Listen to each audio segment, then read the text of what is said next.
Thank you, Aaron. I reckon we're up to 3.3.7. So, Council, there's a couple of policies here from the CEO. There is some amendments proposed. We're not endorsing these today. We're receiving it. We can provide comment and further updates before the next meeting for adoption at the May meeting, as the resolution calls. I'll just throw to Brett if he wants to highlight. I mean, he literally has highlighted, but yeah. Well, some people have got highlights, some don't. Mine are all grey, but anyway, it's naturally occurring. Nothing. So, Mr. Mayor, I think you missed the point of the joke. Sorry to throw you. Because this is obviously we get a lot of requests for community grants. Council needs the opportunity to ensure that the policy that we adopt meets what their expectations are. So I've suggested amendments. I've highlighted especially the criteria. So how do we assess whether someone receives a grant or not? So I've actually made 4 criteria with actual points attached. So we get a score out of 100.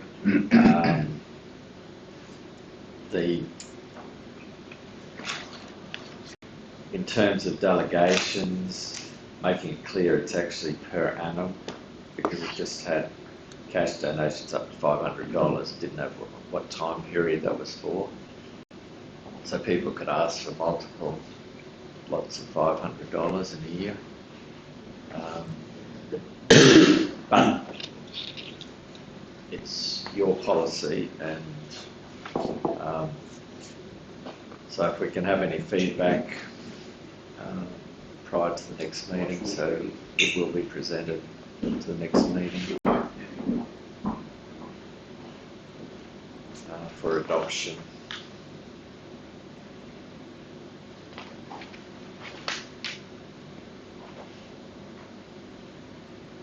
Does anyone have any questions or comments? Yes.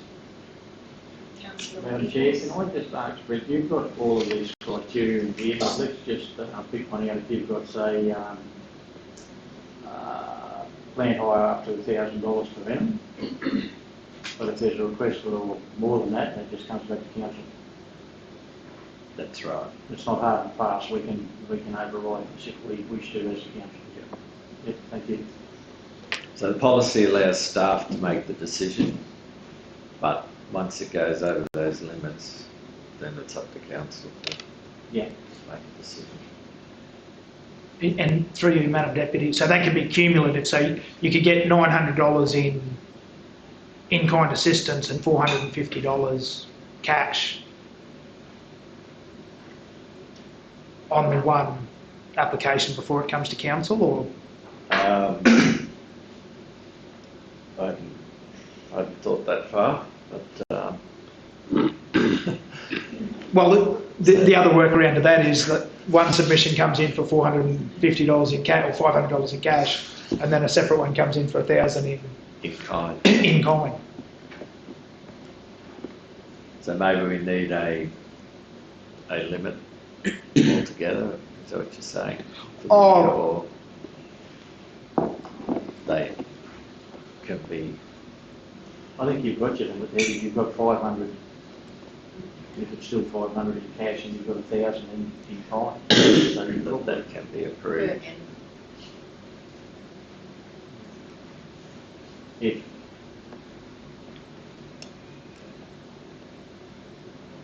so, they're all and. Do you get like together?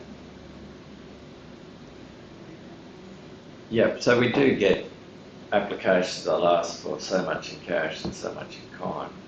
That's quite common.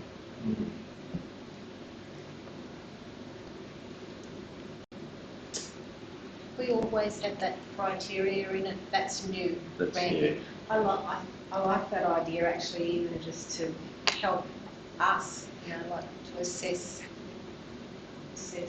grants.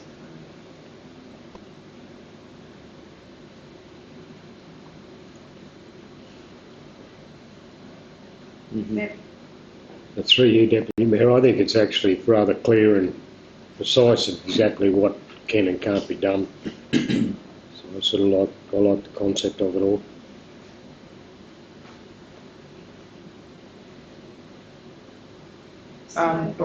Through you, Madam Deputy. I just have a couple of queries about the specific wording that we use. In the scope, it's got reimbursement of general rates and other charges is determined during the budget process and is not part of this policy.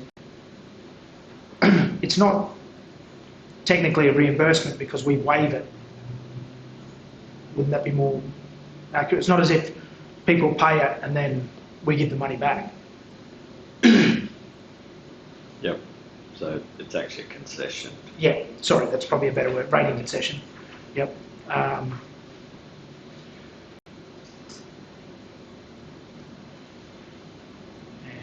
there was another word I wanted to, I just need to find my notes. The other one that, while you're thinking, Councillor Arthur, is I've put an appeal section there under Yep. 5C I did say that. to make it clear.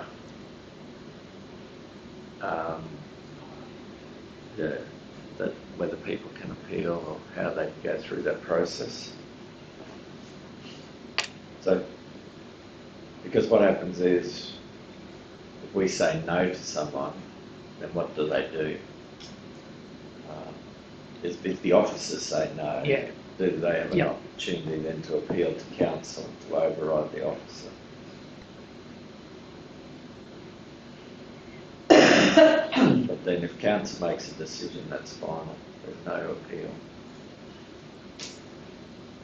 And, sorry, I found my other question was, part 4, types of grants, D, rebates, waiver of fees and charges of councils. Again, a rebate is money given back. So that assumes that someone pays it and then asks for it back, whereas the majority of the applications we get are for waiving that fee or in advance, not retroactively. Yeah, right. It's particular, but I think the policy, the wording needs to be.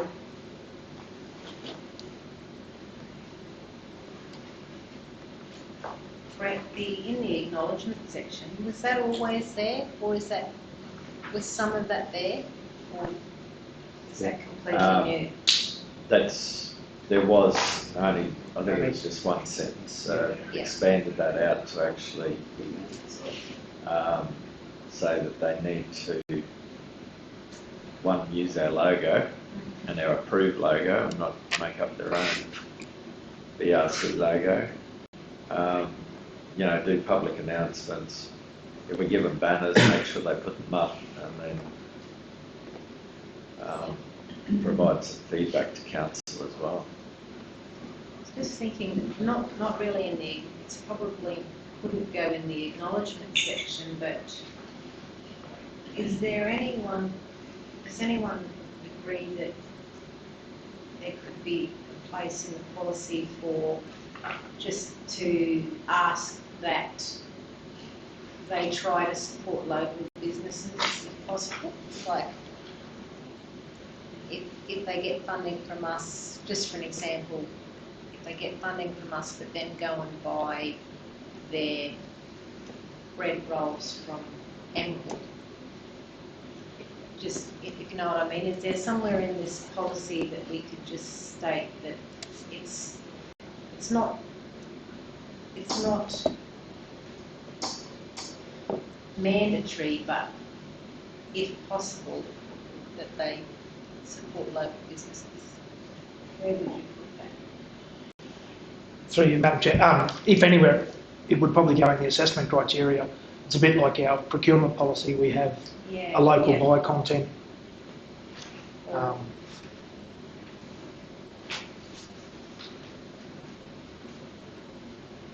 I could look at adding another criteria. You could probably put that under the assessment Yeah. side of it, Yeah. as local buy content. In their assessment, they can see that if they buy that, they get more points if they buy local. Yeah.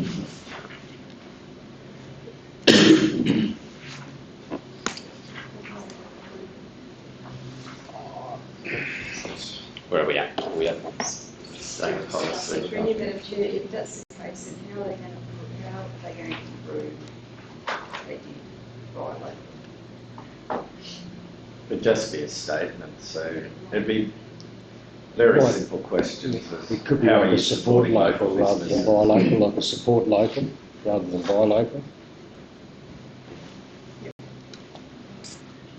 And through you, Mr Mayor, in the old policy, that they had a part in there about remaining within our budget.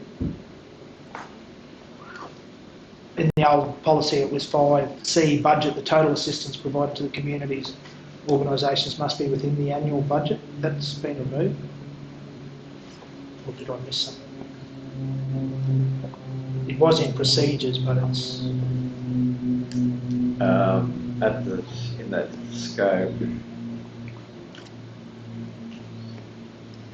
I've got the total amount of financial Oh, okay, assistance sorry. allocated. Will be to determined each year. Okay, that probably covers it. Sorry, I did read that.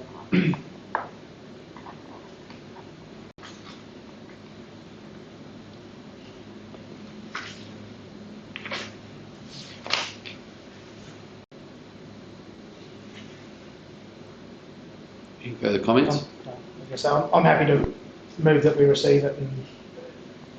Because, sorry, one question. The reason behind the adoption for next meeting, is that because we've got funding applications in this meeting, or it's... No, only because I've stated previously to the CEO that I don't want to receive, debate, adopt a policy in one meeting.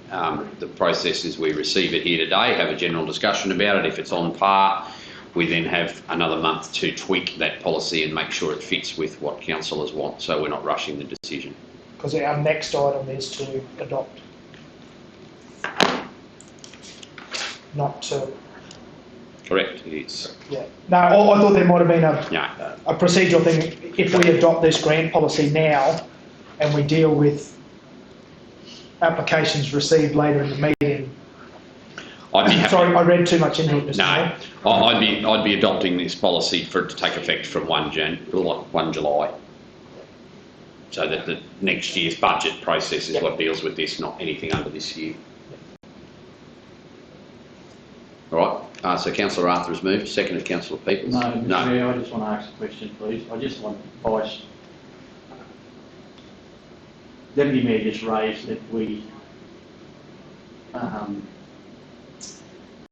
have some clause in here to say that if council is supporting these things, that we support local business. We're not adopting it today, but where do I stand at the next meeting? I don't. As a matter of fact, yeah, I'm out. I'm not part of that conversation. I'm out altogether when that comes into it. So just flagging that now.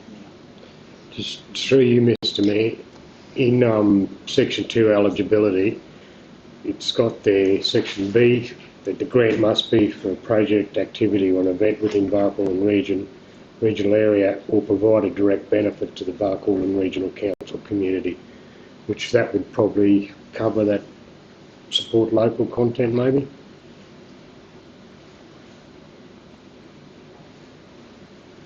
Yeah, I don't need it to be pulled out. I'm just saying that Yeah. there's is local buy. I So will that need to makes move it the easy. elections.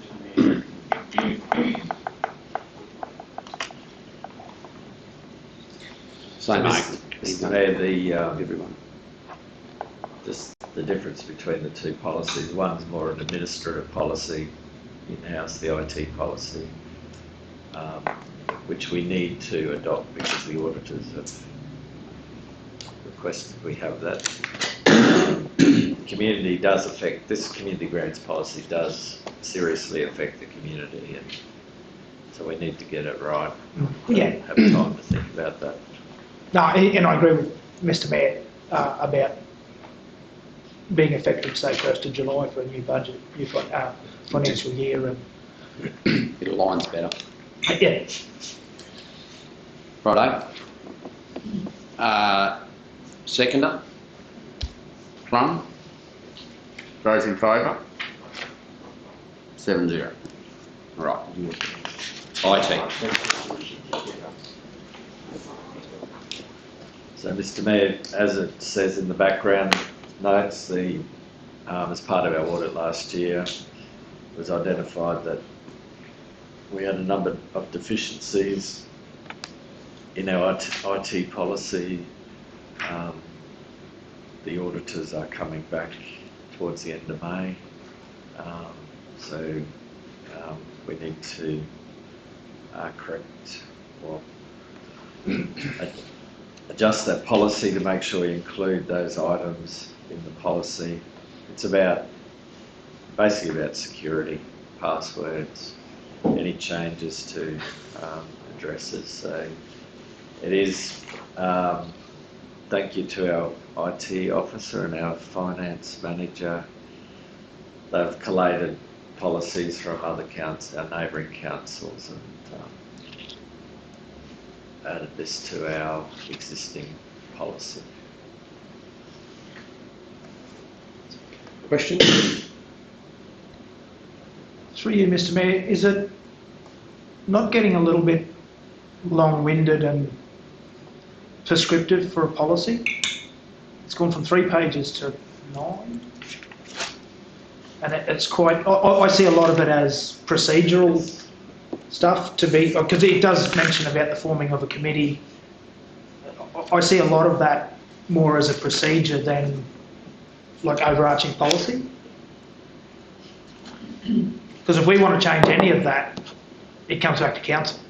Whereas if it was procedures, I think that's a reflection of the Queensland Audit Office's approach to the issues raised here, that they need to be something that have, even at a procedural level, council has control over those things to ensure that there's rigour around that. Yep. So if I've read,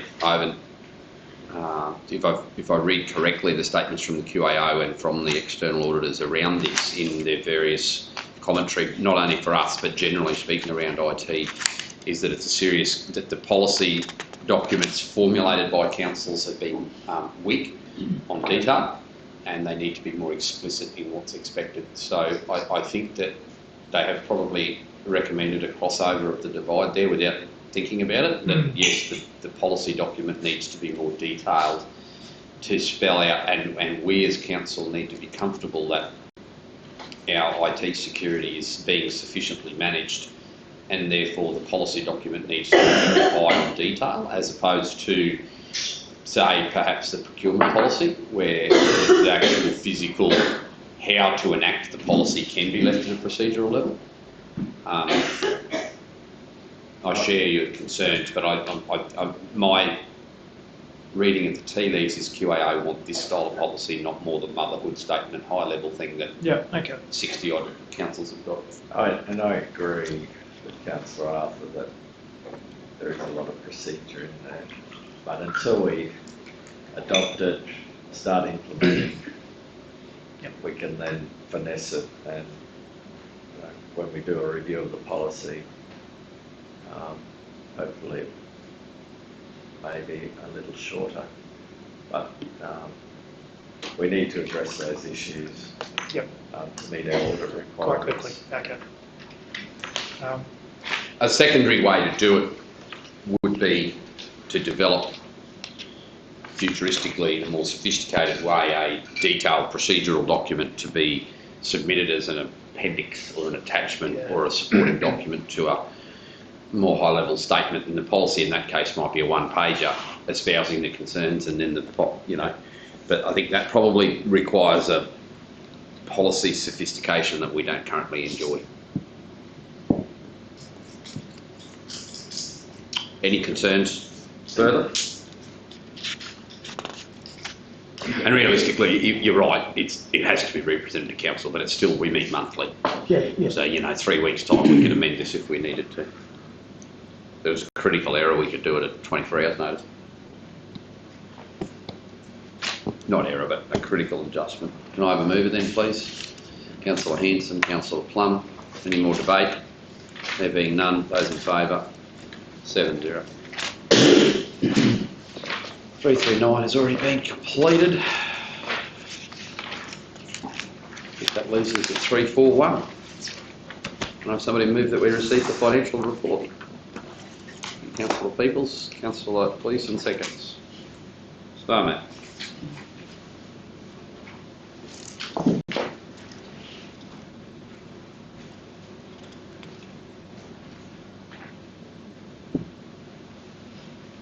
Do you have anything for us? Yeah, the only major change for the month was the fax grant we received in US. Mm-hmm.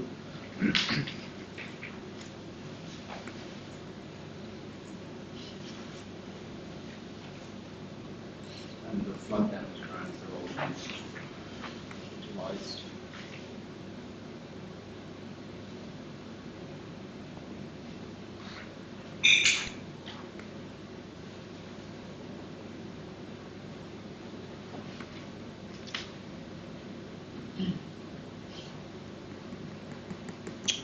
Just lining up here, you've line where it says the cash at bank excluding the restricted components, 13,866. Which restricted component have you pulled out there? Just flood damage? Just the flood damage. Yeah. Then the sustainability down further, you pull out the flood damage, the loan, and you'll leave the whole lot. Yeah. And this represents the position at 20th of April, 31st of March. Yep.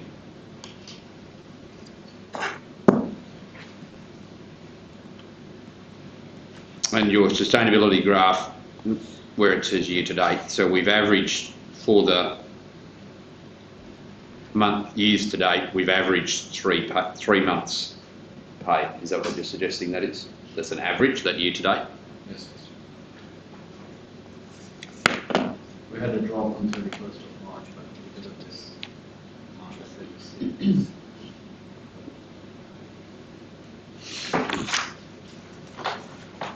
Questions, councillors?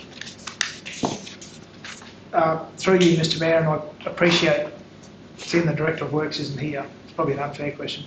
The capital works summary, budget and actual, is there a chunk of works in progress that we haven't claimed for there, or is that part of the overs on the flood damage? Because we budgeted 14,800. There is, Mr Mayor, there is a Bit of both. substantial claim, flood damage claim Okay. outstanding. Yep. Which the Director of Works was working on. Yep. So that's his priority, is to get that claim in.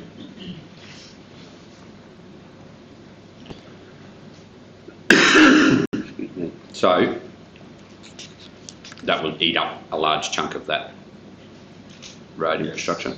Yep.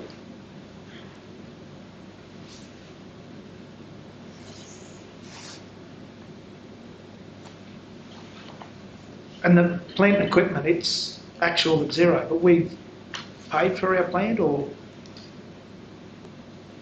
is that?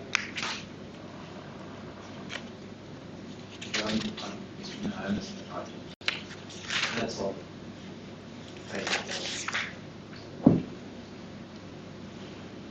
Yeah, it looks like it is later on in Yeah. behind the project Yes, Mr. Mayor. progress. Yep.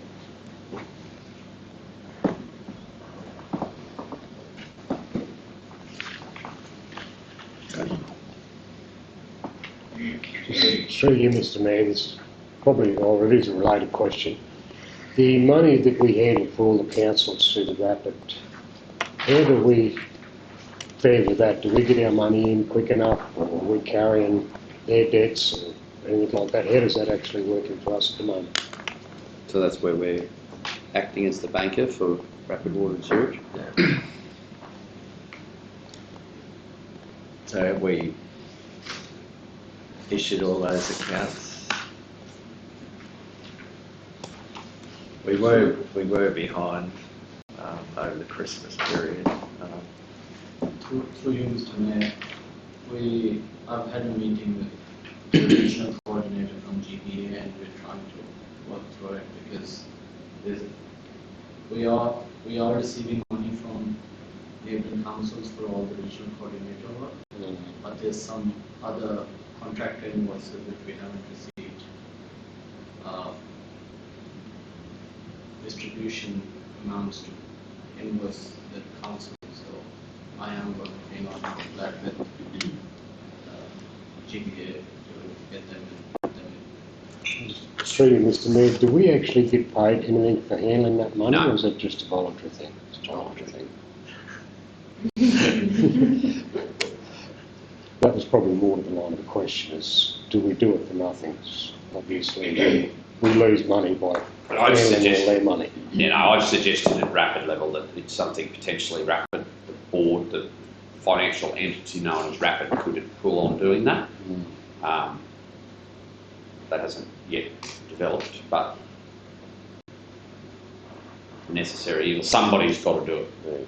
Because I would imagine there'd be a fair bit of work involved, which would be a fair cost to us as a A lot of council. invoices, chasing up, but there's a lot to be issued, and then you've got to pay a couple and then invoice 3, 4, 5 councils. And because some of the projects, say one of them was the grid clearing, well, it could go on for quite a time, and so what stage is it at? Who's been done and who hasn't? So it'd be a substantial loss to us in a lot of ways if we're spending the money and we're not getting it back straight away and we're paying the bills to actually do the work. So it's a substantial cost to our council, for sure. Probably define substantial there, councillor. I mean, substantial is not, it's not hundreds of thousands or anything like that. It's a cost, it's an administrative cost, but I wouldn't categorise it as substantial. But then I guess that's all relevant to how much individually you think it might be. For you, Mr Mayor, it wouldn't equate to a full-time position. Oh, not even close. No, like, Jenny? Not a full-time position, is it? No. No. No, because Mr. Mayor, in-house, we only do the invoicing, the finance manager does the negotiating with GPA. Yeah.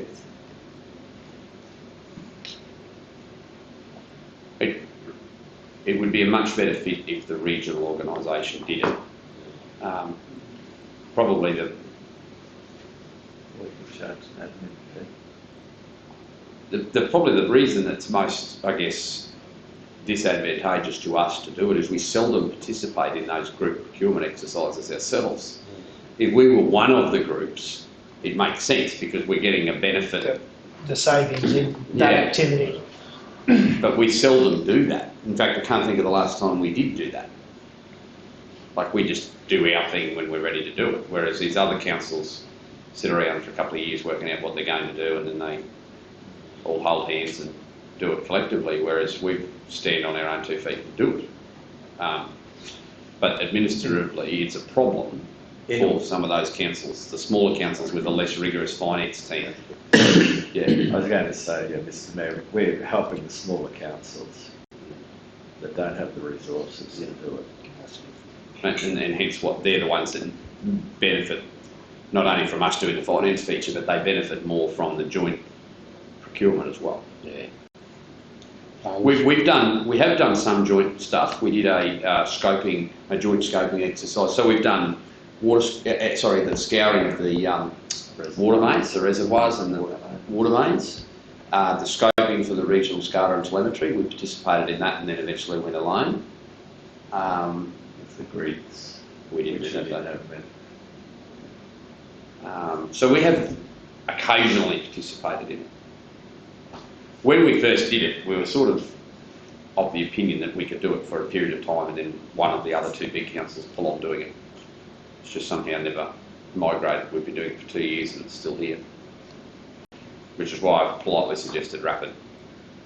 Because they don't have to go through the same oversight procedures we do. They just pay the bills. Whereas every time we want to authorise a bill to be paid or a contract to be set, even if it doesn't affect our council, it's got to come to this room first.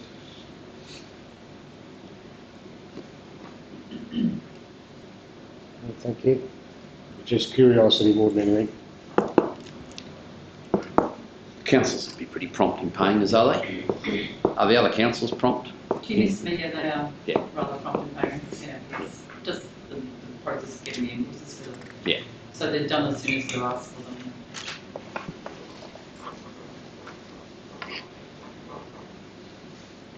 Further finance questions?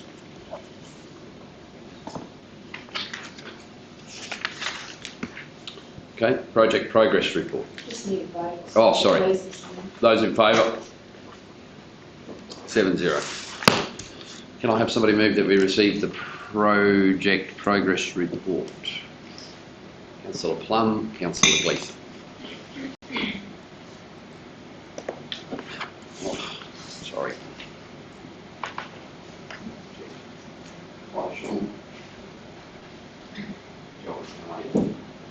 Is there anyone, Brett, do you want to say anything about this or something? So it's report, Madam Deputy Mayor.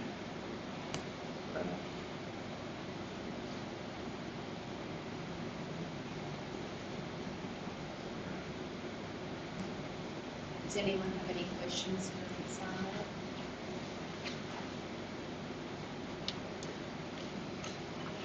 Sarah? Through you, Madam Mayor, Deputy Mayor, sorry. Is it as at the 20th with the financial report as well? Yes.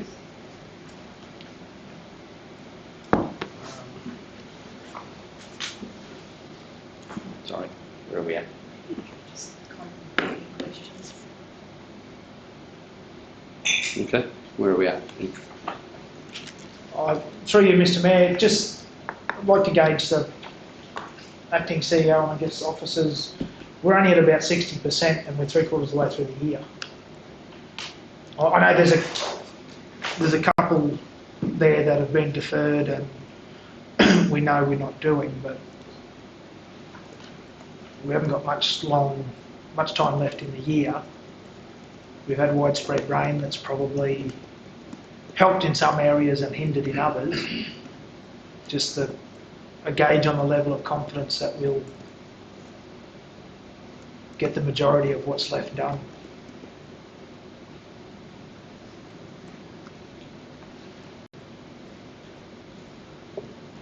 Councillor Arthur, That's total. You're looking at total.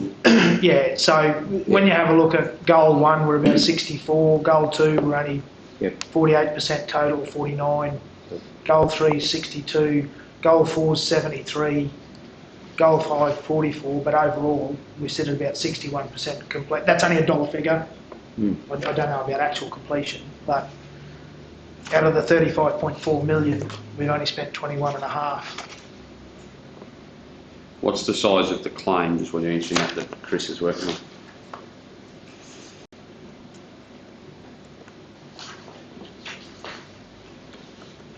I think it's between 5 and 6 million, isn't it? 4 to 6. 4 to 6 million. So it's probably That ramps it up What- considerably. it's probably what we're not going to achieve is which items aren't going to be done. Yeah, well, and that because in that report there's not a lot of stuff that's well appears to be complete. In terms of major items, the SCADA and telemetry, because that's only just gone out to tender, so that definitely isn't going to be done.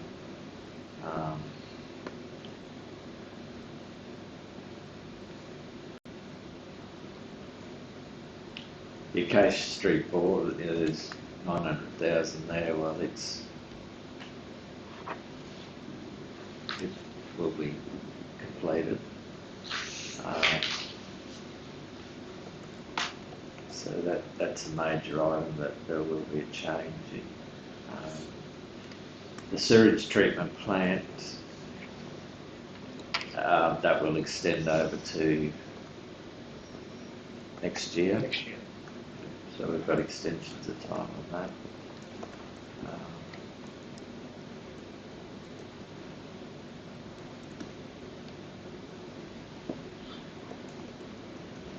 So we're fairly confident that the bigger ticket projects and items there are reasonably well advanced. Which might be some of the smaller ones. We're working on every project to achieve Yep. what we have to achieve by the 30th of June.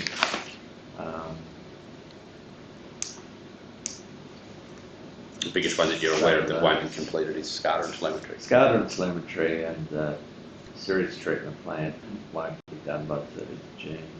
And flood damage 21, which is Flood. estimate about, we haven't done anything with that. We haven't, which, sorry? Flood damage 21, which we budgeted last year, estimated for 3.4 million. You're not expecting any of that to start. Have we got the go-ahead from QRA on that even yet?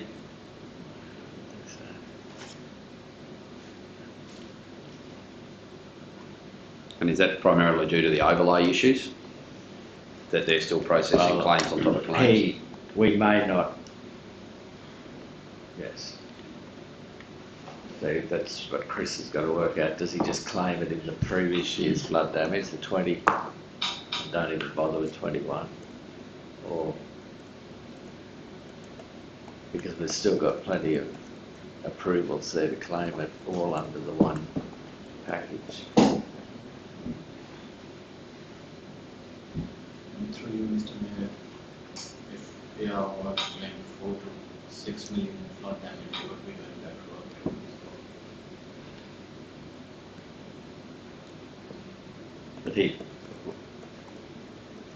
from my discussions with Chris, I think he believes that there's that much to claim already without doing what's got to still be done to the 30th of June.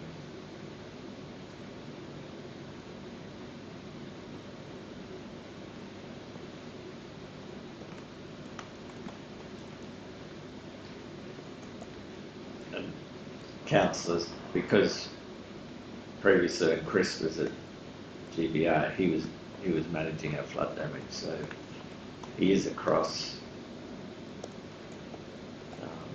the logistics of it and the claims. Unfortunately, it's waylaid. So, our aim is to do all those items by the 30th of June. Yep. Okay, through you, Mr. Mayor, more specifically, Goal 2, Water Asset Management Plan. How close to that is completion, considering we've doubled our cost to budget? And is that expected with the rest of the asset management plans? To be double budget or over budget? Because the next one down, sewerage, it's not as high a percentage, but we're over budget there and no indication that it's finished. I believe, and I'll just have to check, is the water finished? I would have to check for you, Councillor Arthur, Yep. but so the water and sewerage was targeted to go to the valuers this month. So they do the plan in the format that the valuers need, so we can do the valuation for the 30th of June. And I thought they would have the water and maybe the sewage is done as well. But I will have to confirm that. They were, as of about 2 weeks ago, they were working on the airport one. Yep. So they did the visits to all the airports.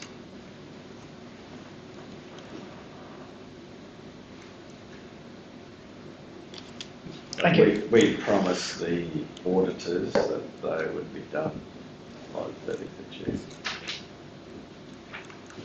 So we're committed to that. Yep.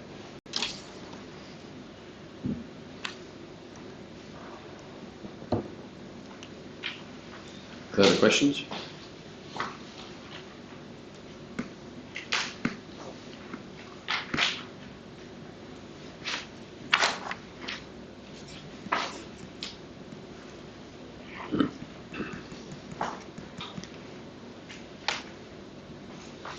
Good to note the savings for the washdown bay in Alpha. That's completed. What about the workshop extension? Is that completed too? In Alpha. Oh, sorry, Aramac, I mean, sorry. No, No, so we're still waiting on something there. that's fire approvals, Yeah. which are holding that up.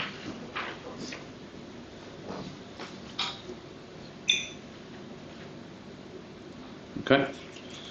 Sorry, Any Mr more? Mayor, one last question. It's plant related, the very last part. The cockerel spreader for Aramac, we've got nothing against it as committed or spent? We're still getting that, or we're, That's the last item of plant. everything else either looks committed or we've, Is that coming with, I just have to check, is that coming with the truck? Is it a separate item? I'll check that one. oh, okay.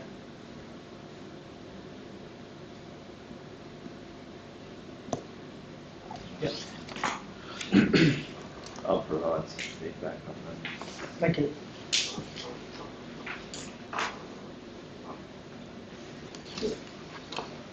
Okay. Just need a vote for that one as well, Mr Mayor. All in favour?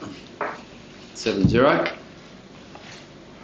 343, Community Care Services Report. Can I have somebody move to receive that report? Councillor Rogers, second Councillor Arthur. Those in favour? 7-0. Right. So, mate,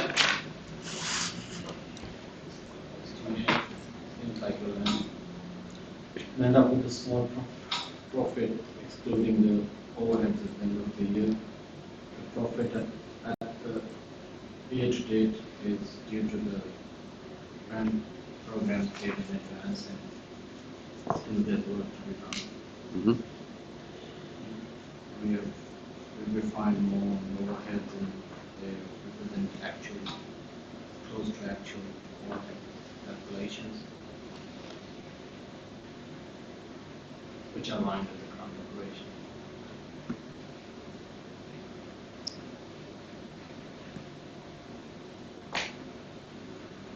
right. Questions?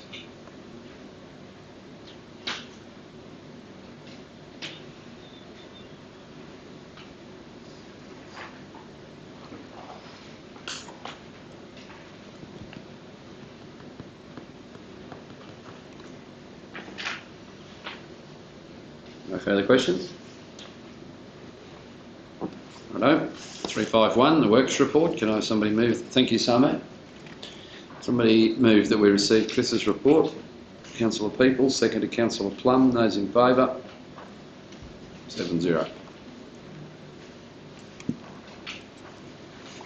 Questions?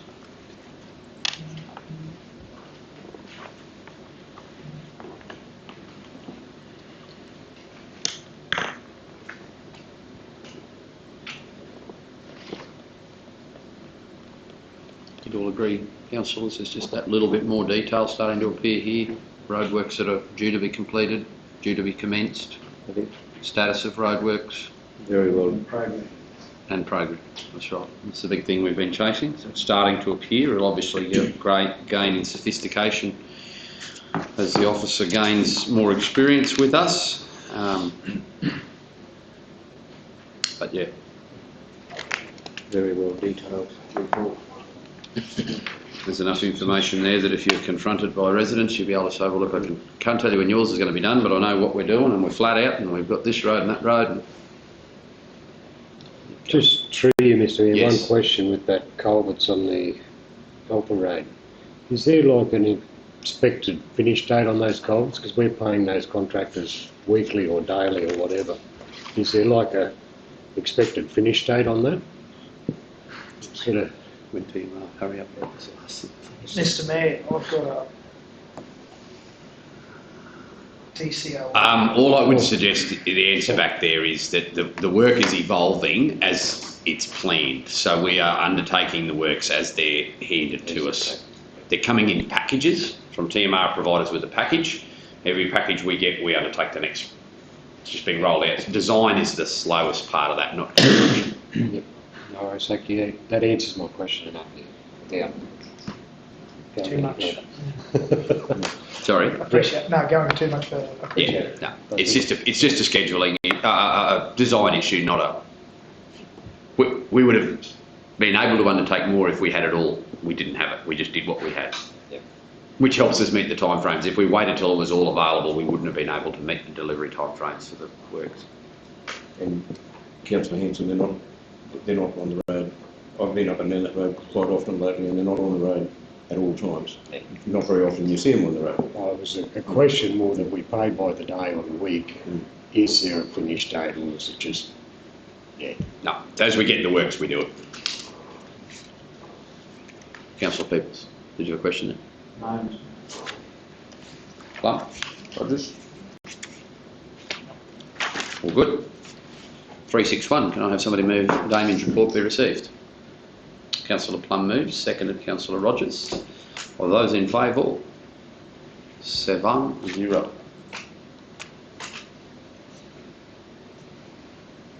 We'll possibly have to take questions on notice here, given Damien's not here, but the other district manager, Brett, may be able to answer them.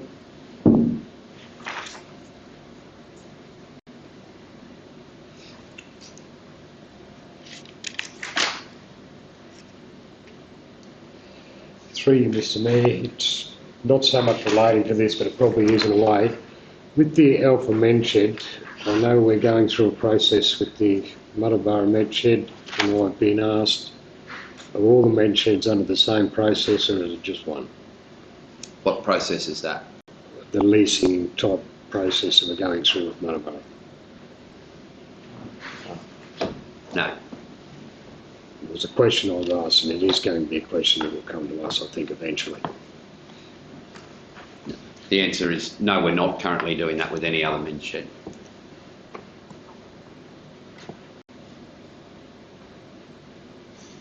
Through you, Mr Mayor, maybe should we be if it's our building or asset and we have leases or proposed leases in place for some but not all? Mr Mayor, yes, that's definitely will be the intention. Yep. So It is going to be a question that's going to be raised. I think- I've had it put on me already. the Muddabara Men Shed, the reason why that was included because they wanted security that we weren't going to remove them or I'm aware of the so they reason why wanted we've done some that security business. of a tenure, so that we said, well, we'll give them a lease, we'll give them a lease so that they know that they've got security of that building. So that was the. We're going through that process with them because they wanted to. The other men's sheds don't have a problem. So, It's probably a bit more like Councillor Arthur said, if it's going to be one for one, do we do it to support? Yeah, and I understand that uniformity approach, but I guess at the end of the day, Muddabara are getting that treatment because they requested it. The others didn't.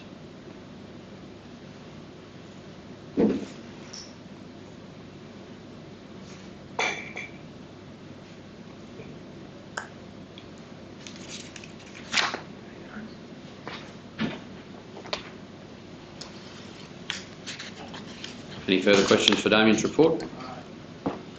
371, can I have someone move Paula's report? Councillor Arthur, seconded Councillor Gleeson. Those in favour? 7-0. Paula, have you got anything for us? Not particularly, Mr Mayor. I will just let you know in our projects we weren't going to commence with any fencing at the cemetery, but we will be going ahead with that now. So there's a section of the cemetery that we'll be replacing, so that'll be done before June.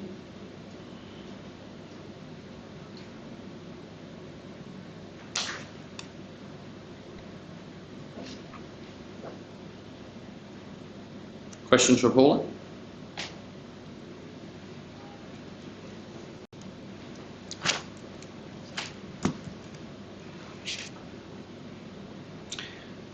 Thank you, Councillor Peebles.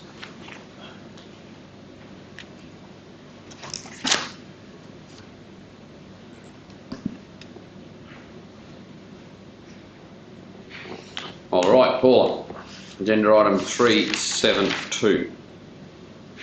Yeah, just received a letter from the race club asking for council to waive the fees, as they feel that they were doing council a favour, and council did them a favour as well in removing this toilet block, but they didn't give any thought or consideration to the fees that would be attached to removing the building.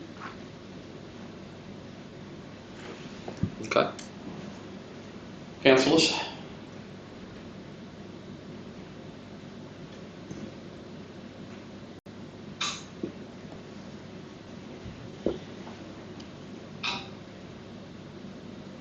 Mr Mayor, it's a reasonably large expense that they everybody's obviously overlooked.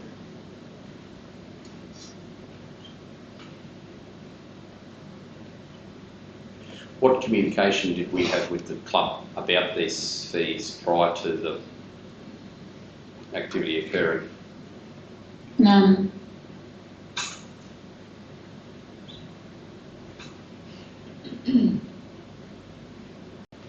This, Mr Mayor, because this goes back quite a few years, probably how long ago, Paula, when we... Be a fair few years, 5 years maybe. It's a fairly long time. That we agreed to allow them to move the building. Well, councillors, if you want to work through this methodically and have a look, there's the fees associated with the removal. So their assertion that we're doing them a favour, they were helping us, is correct. They were removing a building from a site where we didn't want it. So would it be out of order to suggest to you that we certainly waive those fees? Because they're actually taking a council asset from a council location where we no longer wanted it. Would that be improper? Councillor Plum nods. Councillor Arthur? I just have issue that if it's a waiving of a fee, we've got a process, and it probably should. If it's a community grant or a waiving of a fee, it comes with documentation. and I bring that up almost every time we get up, or at least half the time. Councillor Hanson?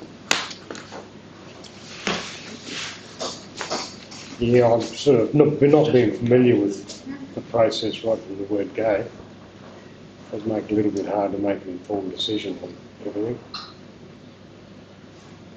So just going back, when, for councillors' benefit, when we made the decision that we're going to build a new toilet shower facility at the Aramac Showground, or Aramac Recreation and Camping Ground, we were going to remove the 3 old toilet blocks. So one was to be demolished. Then we put the other 2 up for, Paula, you might have to remind me whether we put both up for tender or just one. And one was promised to the race club. Yeah, I'm not really sure. I wasn't here at the time, sorry. Yep. So, but the basis of it, we removed 3 old toilet shower blocks, and built one proper facility on the site. At the time, the race club was promised that block.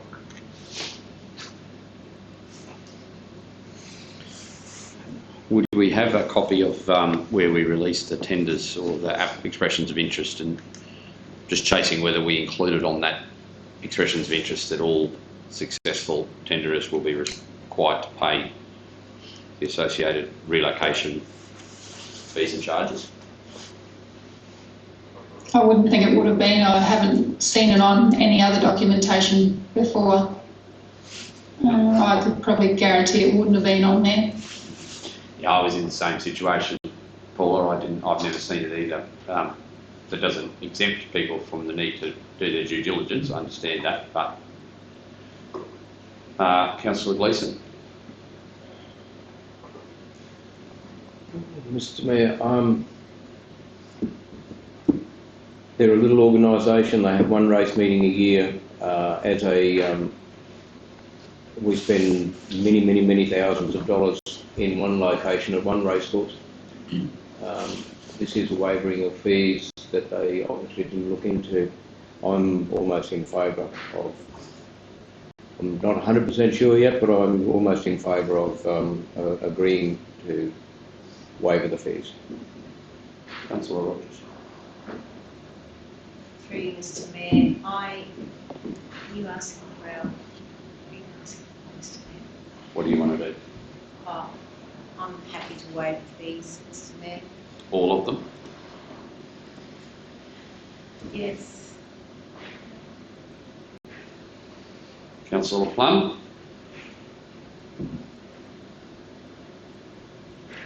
What if the associated fees weren't mentioned in the tender, then I suppose we have to waive the fees. Question, who owns the land that the Jockey Club's on in Aramac? Is it our race I course? think No, it's privately owned, I think. Privately owned.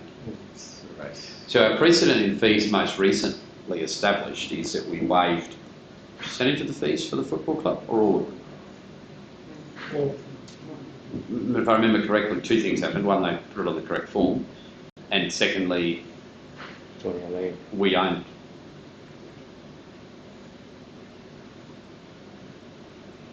Whereas here, we don't own. If you were to look for a precedent, is all I'm providing information. I mean, I'm personally in favour of them having it. No individual benefits from the waiving of those fees. It costs council to do that. So that's not like we're just waiving foregone revenue there. That's an actual cost out of our pocket. We pay for all of that. But this is not to benefit some private development. I agree with the fact that the form would have been filled out. There wasn't a form filled out, Paula, it's just that letter, is that right? No, that's my fault, Mr Mayor. I did ask them just for a letter. Okay. I did think about the form, but because this was slightly different, I didn't request the form. All right, Through you, Mr Mayor. I'll give them a pass there Can then. I ask for the cost of removing it that was paid, the removal operation was paid by the club? It was done just by all the boys together. Nobody actually paid a fee. They just all chipped in because we had to move two buildings on the one day. Yeah, So everyone just got involved and helped each other. it didn't cost council anything to move the building away. No. All right. I think we've all heard from each other. Councillor Gleeson, then Hanson. Thank you. Total, at the bottom there, it's got total $2,899.20 plus travel at 80 cents per kilometre. I was going to ask what that fee actually was. It is not, it's not there in black and white, so I'm not in favour of anything that's not in black and white. That was my same question, Mr Mayor. Paula, do we know what the bill is? No, GBA invoices that themselves, so we don't see it until it's been done and dusted, basically. And that hasn't concluded yet. No. I don't think they've made any inspection at all that I'm aware of. As the development application fees haven't been lodged because they won't lodge them until you pay your fees. So this is still just all hanging in midair at the moment. So we've changed, for the council's benefit, we've changed this way we collect and bill development application fees. So previously, basically we collect the fees and we pay them to GBA. Now we set the fees, we collect the fees, and GBA EPA sends us a bill for whatever hours they've done on the job. So it's not a fixed fee. So this is waiving the fee that we would charge the race club. Excuse me, Mr. Mayor. Yes, councillor. Could we be rude or abrupt enough to ask the district manager to go back to the association and fill out the form correctly with the amount of funds that they are requiring? But I think the district manager's just said we won't know what that is until the job's finished. And they're not lodging the forms until they know whether there's going to be a waiving or not, which would make me think, so the travel, we won't know what the travel component, so they know exactly what the other components are but travel, because the travel component's only calculated. Really, Mr Mayor, is that travel from Mark Walden? Yeah. So it should be around $110 But the alley rate's also not on known. the alley rate, so it could be, Depends how long it takes to inspect. depends on which engineer actually does the inspection too. 'cause And how good the alley work rate's is. different. And, Mr Mayor, if it's been removed and installed, Without a DO. It hasn't been installed yet. It won't be ready for the May meeting. So yeah, it hasn't been installed. It's only been removed and placed out there. okay, It's so it's not on in site, its but proper place. it's been removed. So do we as council still get to charge the removal fees, or isn't there a retrospective planning fee, or am I making stuff up? For stuff that's already been done? Yes. Is that less or more than that, off the top of your head? So the fees associated with the removal is what we would charge as a flat fee. Yeah, but the removal process has already taken place. Like, that should happen in advance of removal. That's right. So can we charge an in advance fee for something that's already happened if we have a retroactive fee for stuff that's done without I'm just trying to the find, DAs? I'm just trying to find whether we have a retrospective fee or not. I could be wrong. I thought I did see something. There is a penalty rate for after. It's 25%.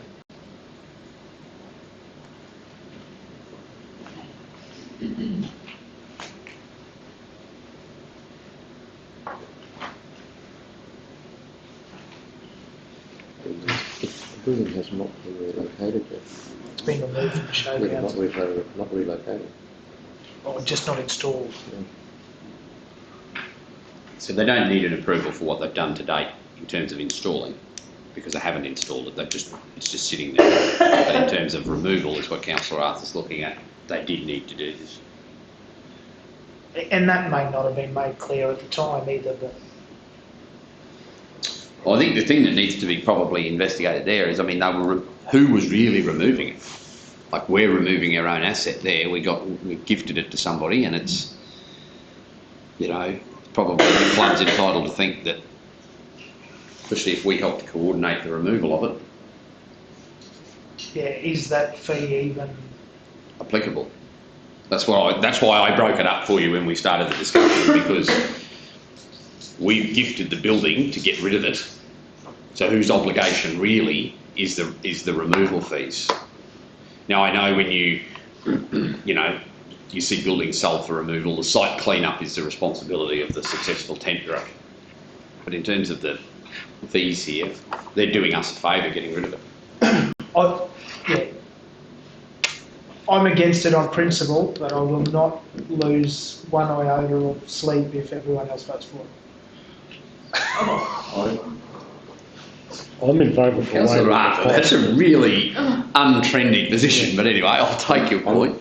And this, I'm in favour of helping the committee, but it's got to be a figure that we can all see. Here, there's no figure. It's an unending. But you won't see that until it's retrospective. Well, in my opinion, Mr. Mayor, they've got to come back to us. They've got to come back to us with a fee of $3,000 or $5,000 or part thereof. So Paula, what's their intention? Will they not proceed with the development if they have no certainty around reimbursement? Is that your understanding? Yes. The building may well end up back at the showgrounds.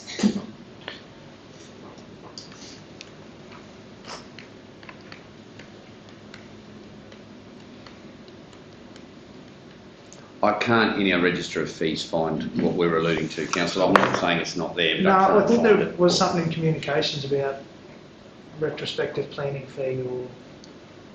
I could be making it up too, Mr Mayor. Mr Mayor, I'm sure if the council did see to waive this fee, that the race club would be happy to pay the travel and hourly rate of the inspector if that's what it comes down to. Mr Mayor, could I suggest that we change the motion to agree to waive the amount of $2,899.20 and for the development application and relocation of the old toilet block to the Aramat Racecourse, so that we have a figure. Considering you're the first person to propose a motion, I'm happy to go with that. So it'll be moved by Councillor Rogers. The council agrees to waive $2,899.20 in fees associated with the development application for the removal and relocation of the old toilet block to the Aramat Racecourse. It's moved Councillor Rogers. Do I have a seconder? Councillor Plum. Debate? Those in favour? Against? 5-1. Councillor Arthur against. Yes. And he'll sleep well tonight, I'm told. Oh, sorry, Mr Mayor, but just on principle, Point well. and it's an easy principle to take when I was fairly confident that it was still going to get through. And I did find the building post-construction is actually your development application plus 30%, it's higher. Oh, building post-construction, okay. Yeah. Yep.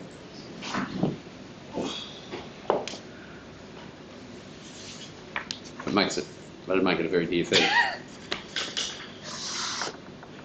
There's a procedural lesson here.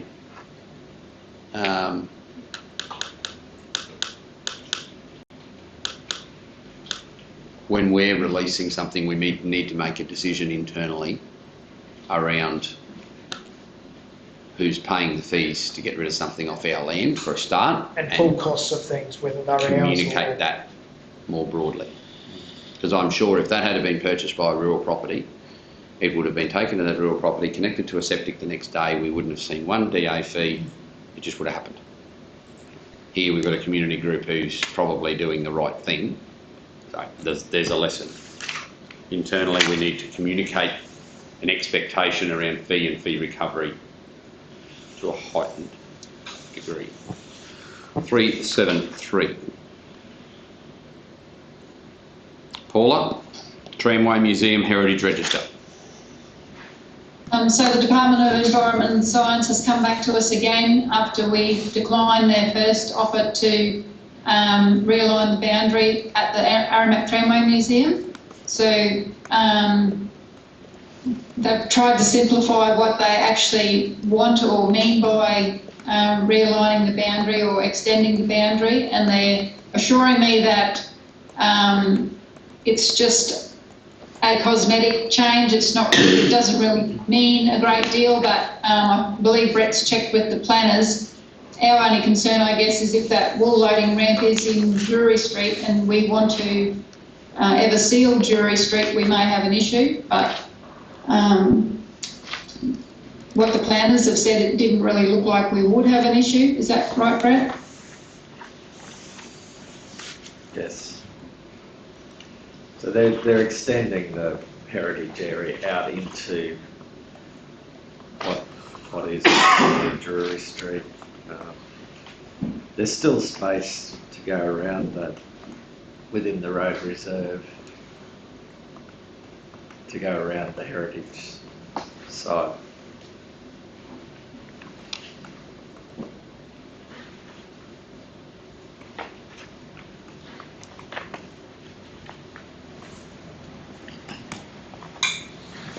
Comments, questions, thoughts? So, councillors, this is a proposal. It's going to come back again to the May meeting for approval, but they just want, I suppose, an indication from council that they're happy for us to proceed. Councillor Peebles? Mr Mayor, I'm probably reluctant to proceed, but we've had dealings with this one in the past. We tried to do up one of those old passenger wagons there going back a few years ago. We just want to shift it to somewhere else in town and do it up and make a use of it there. Totally against that. Paul and I tried on several occasions. We had teleconference with them and tried to explain that we were going to spend $75,000 on part of their asset, and they wouldn't talk to us or wouldn't agree to us. It had to be done where it's at and everything.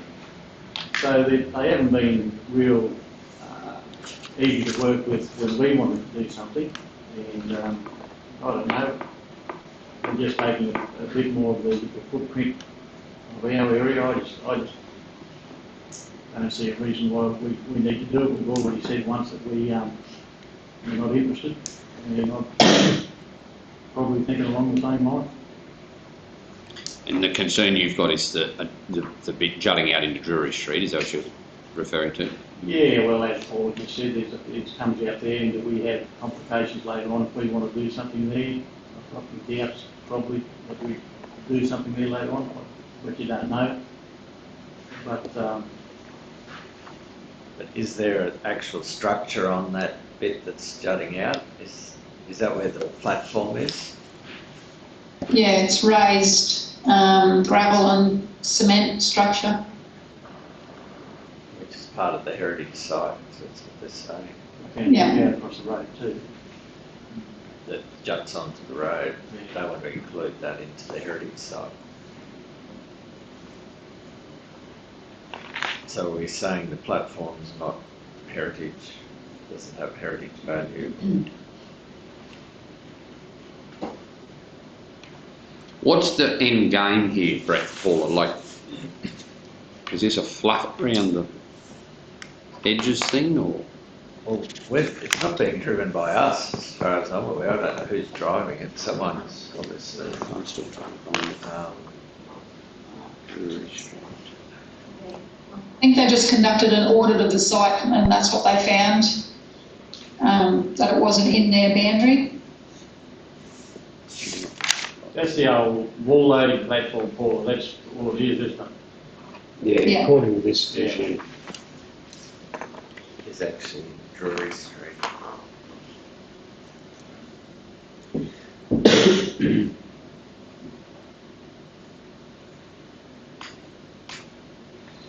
Plus someone has, all the bold words have been added. So someone has actually edited the description of the site. Councillor Peebles, you have amended the motion. The council does not consent to amend the statement and revise the boundary. Is that what you're saying? Yeah, I'm happy to do that. Mr. Mayor. Does not consent.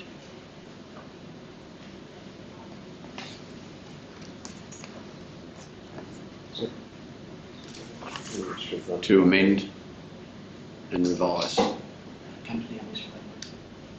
What about the statement of significance? Are we not agreeing to the words? Councillor Peebles is not agreeing to any of it from what I'm hearing. What did you say, Brett? The words in the statement of significance as well.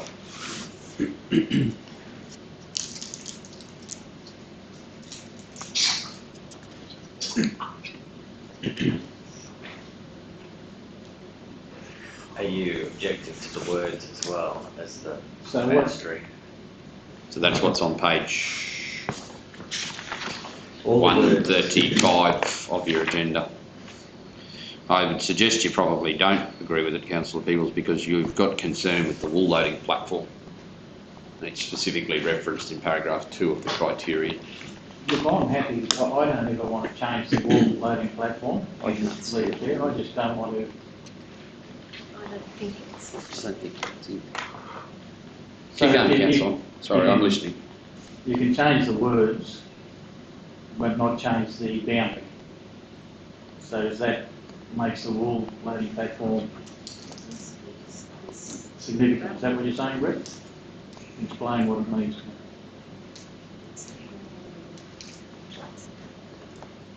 Well, there's lots of changes to the words. There's numerous changes in that document. See this where it bends here, the street where it bends here, that's Drury Street. It's down that way.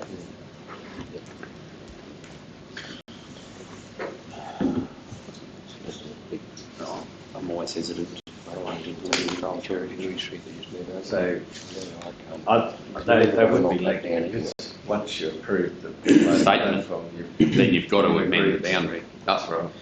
I don't think you can have one without the other. They would have to amend their statement of significance on line with your thinking, Councillor. Do I have a second for Councillor Peoples' motion?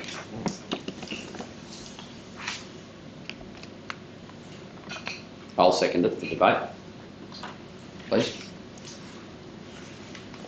Debate. Councillor Peoples. Mr. I've said what I've said. I just think it's been difficult to work with this department in the past. As a seconder, I'm not too concerned about it being difficult with. I think, unfortunately, that can happen from time to time, but I am concerned of not understanding the significance of that amendment and to the alteration of the boundary of a heritage area to include a street that is in unformed condition but may potentially impact on the future formation of that street. There could be sufficient further evidence provided by the department that would allay my concerns, but on the evidence that's presented in this letter,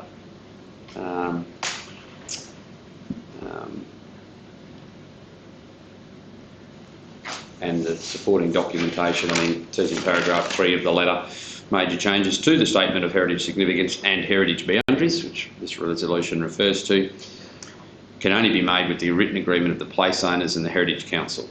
BRC is the owner of the place, and yet it hasn't been clearly identified to us why we need to impact on the street to that significance and what the future ramifications would be. And yes, we have previously resolved to not provide consent, so this resolution is consistent with our previous decisions. Does anyone wish to speak against the motion?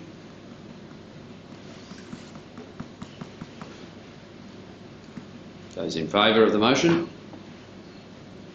Motion is carried 7-0. Given that the motion has directly contradicted the officer's recommendation, we need to include a statement.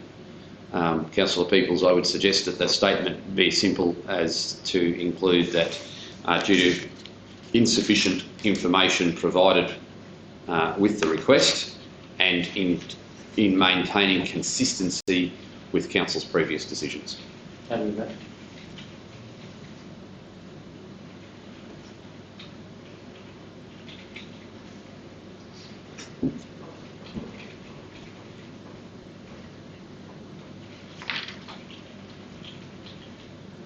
Just instead of remaining and maintaining consistency, so yeah, both those words can go with previous decisions of Council. Great.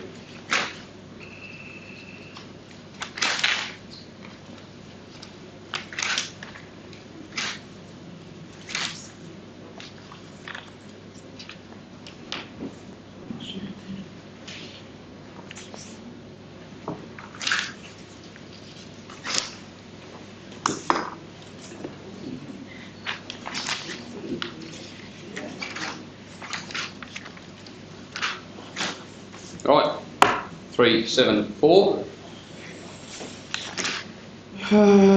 Paul, or anything to add? The Ballanidi Radio Club actually sent me a new quote in the other day, and it's $6,324. The cost for the ambulance there at Ballanidi, which is huge, a huge cost.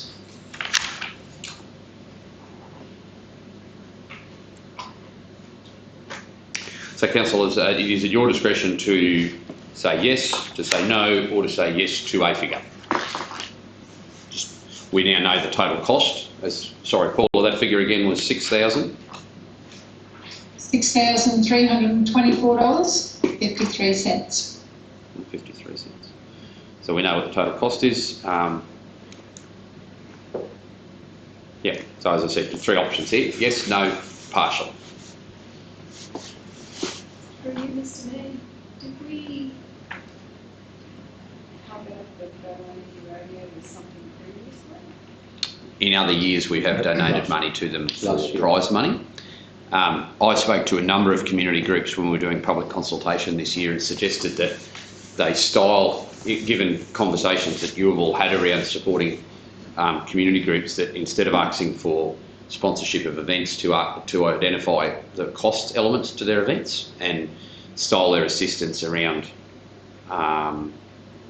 council assistance being used to defray costs, whether it be security, event equipment hire.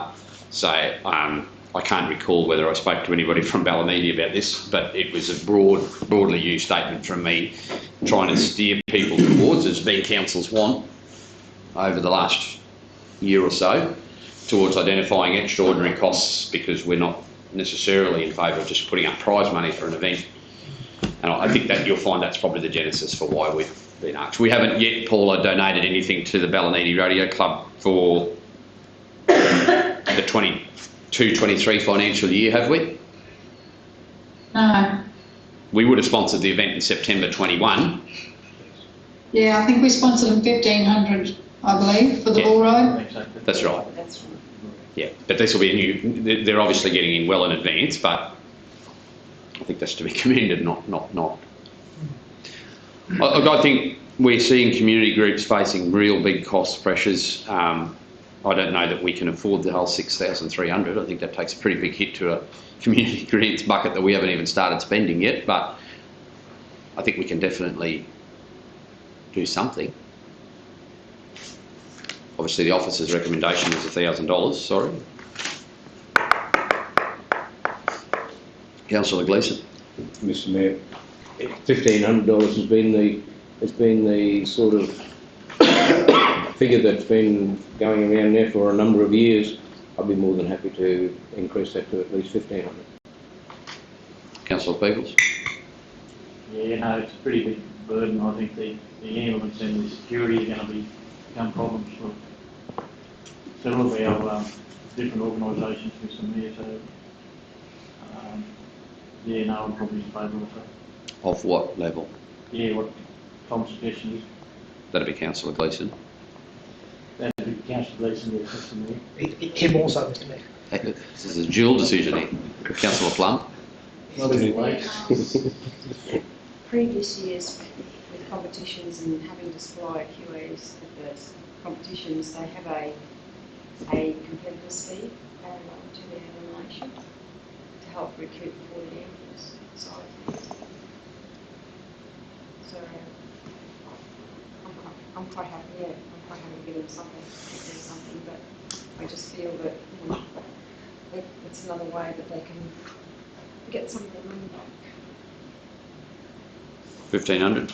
Yeah. Councillor Arthur. Yes.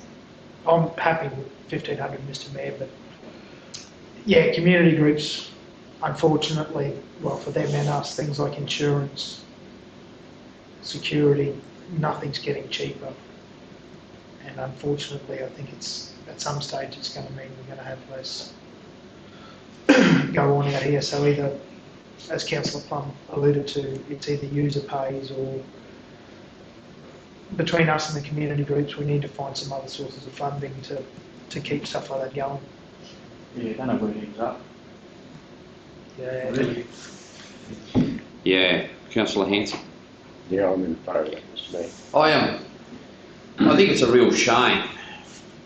You know, I commend him for getting it in early. The problem is, I'd like to really look at.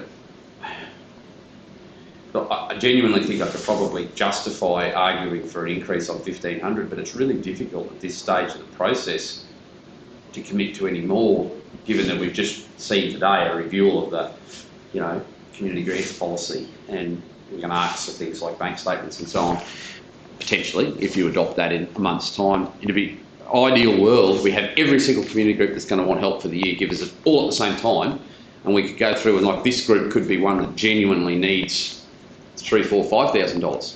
So you know, instead of just, I think I'm going to obviously, because it's going to be 5-1 otherwise, support the 1,500. But the shame for me is that we've got to look at each of these in a piecemeal approach. It's going to be difficult even with the new policy to apply it correctly when we've got a budgeted figure of $40,000, $50,000, $60,000, $70,000, and then every month we get a different one. And by the end, the very best application that we might genuinely think needs $7,000 or $8,000 to really help them comes in and we've only got $1,500 or $1,000 or $500 left in the budget. So I think this is a community group that struggles against all odds to run a show. They've got a lot of regulatory hurdles thrown at them year in, year out. They're not located in close proximity to a facility. Obviously, the cost to get an ambulance to Ballinedy is a lot more than it is to get one to the Alpha Showgrounds or the Barcaldine Showgrounds or even the Muddaborough Showgrounds. But I think because of the timing, which is the first time I'd ever say that someone getting something in early has cost them, but it probably has. Councillor Gleeson. Mr Mayor, could we go back to the committee and ask them to send the application in again in another few months' time? Or it's here now and be done with it?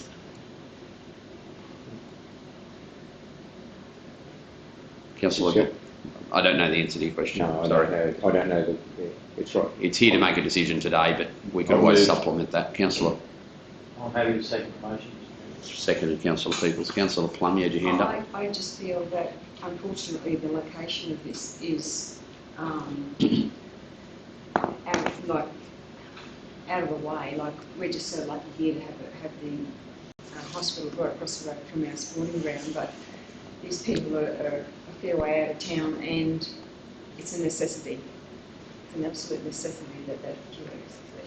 Yeah, and the thing about it is not only is it a necessity for event participants, but just the crowd. You know, you have someone fall over and hurt themselves or have an asthma attack or something, you just need some sort of first aid there. So anyway, the motion has been moved and seconded. Do I have a vote, please? A vote. Those in favour, 6-0. The cost of Barcaldine Camp going from maybe $3,600 down to the ambulance right here. Alpha about the same, 3,500. Yeah. It's ridiculous. Absolutely You ridiculous. can't tell me it costs double to get it to Ballinedy though, that's the thing that annoys me. The only other way you could probably, Pardon? the only other way you could possibly do something with that one there is some time ago I asked about the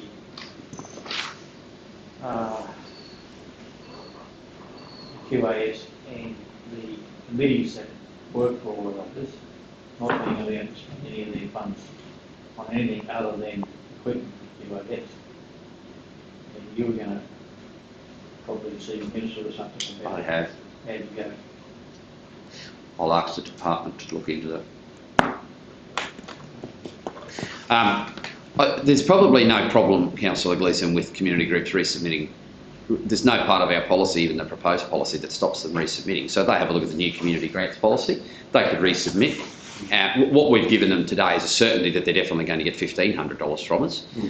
If the new policy is adopted and they wish to submit for council to reconsider and provide the additional evidence that we're asking for that may provide them with increased access to funding, it's at council's discretion to increase its support. So Paul, I would probably, we'll leave it at that. Community groups can resubmit under the new policy the same as they could under the old one. It says in it that council's decision is final, but council's decision is final, not anybody else's. and we can deal with each application on its merits. Thank you. 375, the sale of 82, 6, 90 and 94 Lord Street, Muttaburra.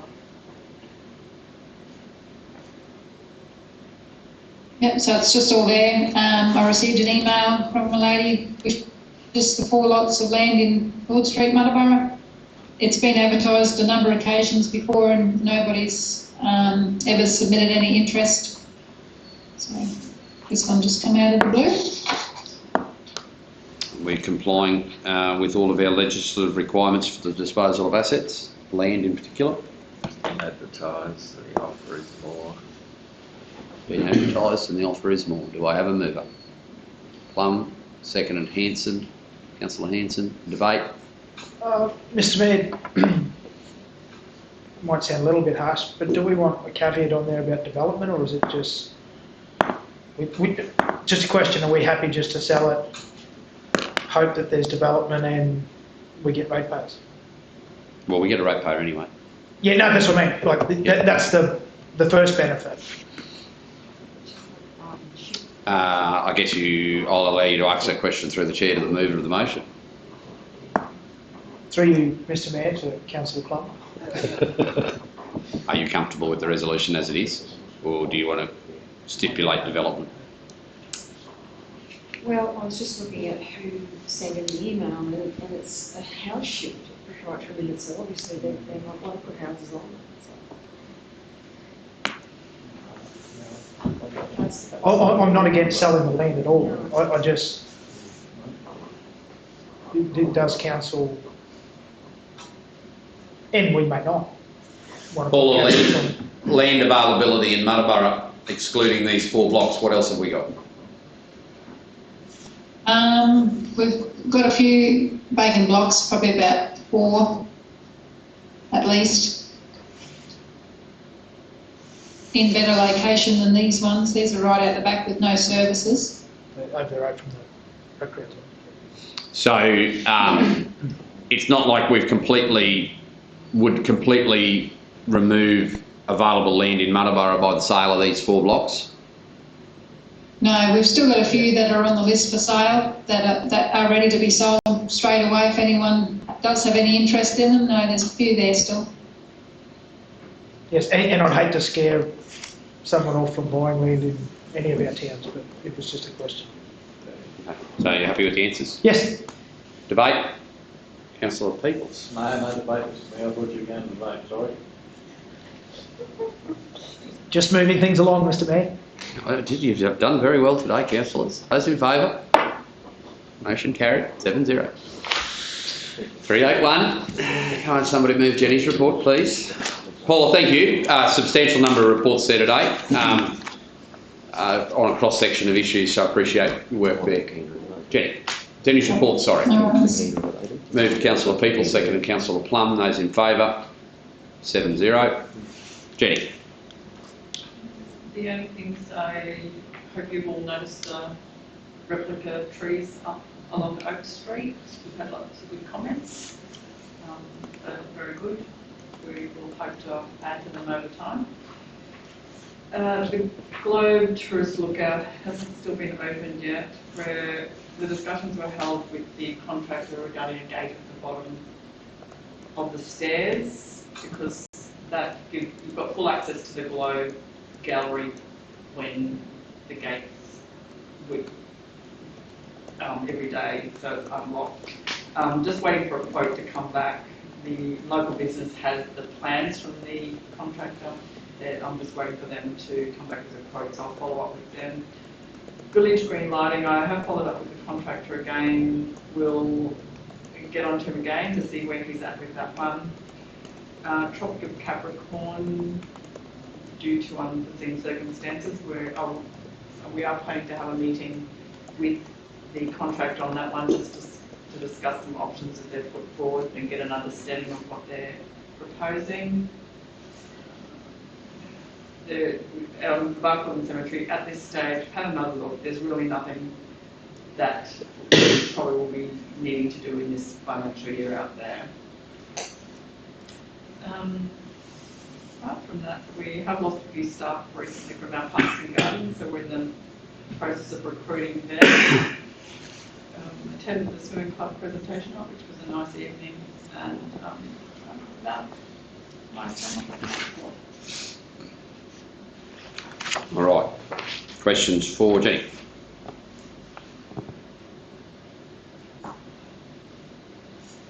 Through you, Mr Mayor. So we're looking at putting a gate at the bottom of the viewing tower. Through you, Mr Mayor, yes. It was discussed with the contractors after, it's just if there's something up in the gallery, it's about the security, I guess. If there's a function up there and people come up to the viewing tower through the lip of the stairs, they've actually got full access to whatever's happening up there. If it's a private function. So we're just looking at trying to be secured. And the other reason behind that is if we wanted to make this, and this was actually part of the application process when the funds were applied for, that it was going to be like a chargeable experience. So there could be the possibility of charging people to enter. And note, the charges for that would really come about by tourist bodies taking people up the tower to view. So we probably have been made aware of a couple of groups that might be interested in doing that. And they're charging for the experience, but not paying anything to council for it. So there was just those reasons behind it. But the biggest one was security, and also at the time there was bits and pieces of petty graffiti happening all around town on different venues and councils. So we're sort of looking just for a bit of security. Yep. Okay. Further? We thought that the gates were going to be put there as part of the project. Yeah. Apparently that was one of the things that was removed when we adjusted the budget, so we need to have some sort of security.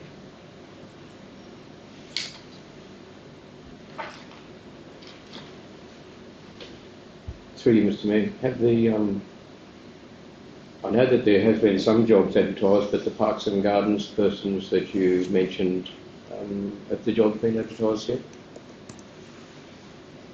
To you, Mr Mayor, yes.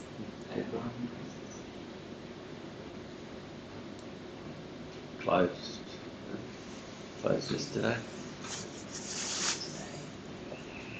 Today's Wednesday. Yes, they closed it.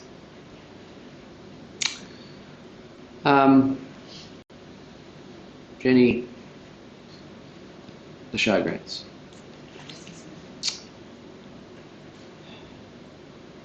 No way I say this is not going to cause 750 rural ratepayers to throw stones at the camera if they're watching, but the rain has made a god-awful mess ahead of the May Day weekend. Have we, like just the general camping areas and around the arena, and you know, it's only shallow but it's water. Is there's probably nothing we can do, Jenny, is there? Like, I know you've got staff today attending to the racetrack, you know, obviously that's a competition service. The football field will be fine, but it won't be a pleasant experience necessarily for patrons, which, yeah, I think I know the answer to my own question. It's just God's will that it is the way it is. Is there anything that historically we've been able to do when wet weather's intervened? Have we got anything we can do? To this man, not that I'm aware of that I've done it in the past. I don't know how easy it would be to pump water out of where those places are. Not at all. And I will just, because I go past it each time I come to work, the tourist park is just, inundated with water, and they've probably got the same issues that we have around the camp spots. And I guess the thing is, where do you pump it to? Yeah. You'd have to pump it into something to actually take it away. But the race courses. If there's anything, they're working on the racetrack. Yeah, I mean, but they've got that option. They can pump the water anywhere, the centre of the track, the outside of the track. Yeah. What about, do we need to look at, the average tourist business in town's going to throw stones at the camera. Do we need to look at restricting access temporarily to allow it to dry out so we don't end up with, you know, heavily marked areas or taking it off, or and perhaps you're already doing that. I'm not sure. No, Timothy, no. And I haven't been over there since the rain on Monday to have a look. But we can, there is nothing stopping us from restricting those areas. Councillor Gleeson, you and I were there yesterday just after the meeting. There's a lot of areas still inundated as of yesterday, wasn't there? A big area just as you go in through the gate there, Mr Mayor, a large area just as you go through the gate, and it would be a very good time to go and have a look at it right now, yesterday or today, and see where the big low-lying areas are, because there's plenty of material, plenty of loam not very far away that could actually, those low areas could actually fill quite easily. Yeah, the track is a preventative thing. Yeah, for down in the future, there, quite a few metres of soil and a handy operator on a grader, and you'd fix that problem. Yeah, anyway, far from trying to tell you what to do there, Jenny, if there's anything, I think council would be very supportive of whatever action needs to be taken, A, to protect the showgrounds, but B, to try and make the weekend proceed as carefully as good. There's underground drainage there, stormwater drainage. There is. Maybe just blocked because it's right at the entrance. Right at the entrance, right in that. Where the Ag Force tent goes at West Tech time. Or where the Which last. is where that first grade is on the right-hand side. As you go through the gates, the road goes around that way. It's in apex at that point. Yeah, there's a drain there, and then there's another one. The other side. Probably just needs. Anyway, just pointing it out, Jenny. I know every single person is thankful for the rain, but it has caused a few with May Day this week. Mr. Mayor, would that street sweeper pick the water up? It's off. It's not on the bitumen, it's on the lawned areas. There's a back truck. And just probably a Director of Works type comment, but the drainage here is substantially better than the drainage was. We only had to leave the sprinkler running here and we'd be in 6 inches of water walking into the town hall, whereas it completed and we all walked in for Anzac Day in the driving rain and didn't have to walk through the water. So it's a good improvement. Further questions, sorry? 382, Jenny, you want to lead here? Through Mr. Mayor, there were 2 applications received, which I did provide copies. For you, there was too much. Sorry. I'm sorry. Yes, I am. But all officers can remain. But sorry, can I ask that we close the meeting on the basis that the discussion, section 254J 3 G, negotiations relating to a commercial matter involving the local government for which a public discussion would be likely to prejudice the interests of the local government. Councillor Gleeson moves. Do I have a seconder? Councillor Arthur moves. Seconds. All those that we're closing the meeting? All those in favour? 7-0. My apologies, councillors. Aaron, you're fine.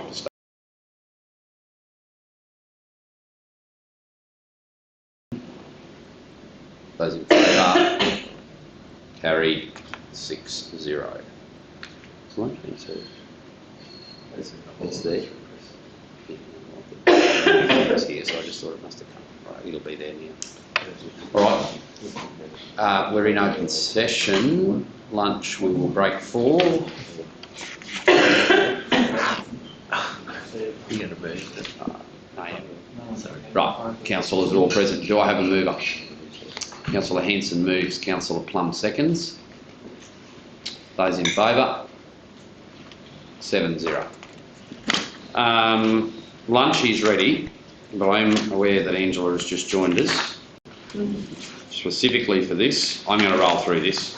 Can I say to move Angela's report, please? Because I reckon it'll take us 6 hours to do if we have lunch first. Councillor Peoples moves. Seconded. Councillor Arthur. You can't move and second the same motion. Would have thought someone with your experience would know that. Those in favour? Carried 7-0. Angela, anything specifically to point out? Through you, Mr. Mayor, despite the rain across the region, all the Anzac Day services went ahead in full, still well attended, which was great to see. And in May we have a number of events coming, so I hope that the councils come along to a few of them. There's ones in Nutfield and and Mundubbera are up for council on events.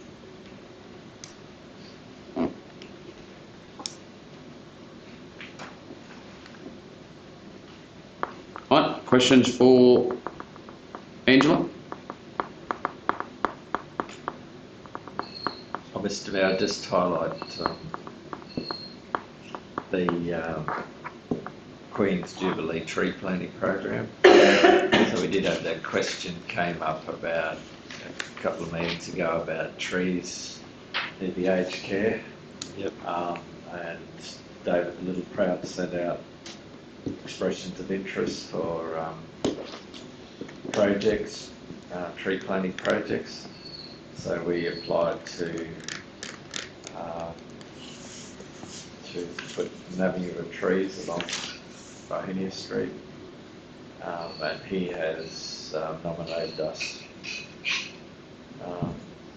for that grant.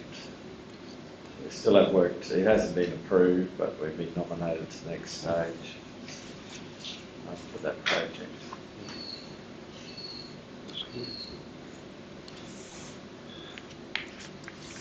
Okay. Sorry, Mr. Mayor. Also a reminder, don't forget to vote for the state fossil assembly. Muttaburrasaurus. Muttaburrasaurus. Everybody, of course, has already voted here, Angela. Very good. You did it instantly that you got your emails, councillors. I was so impressed. I'm going to read through, so. You can vote a second time.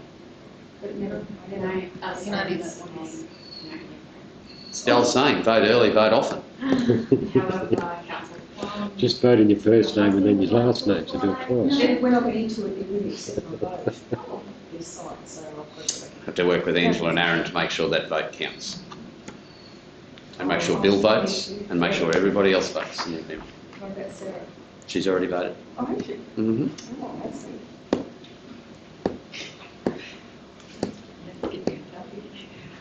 Right.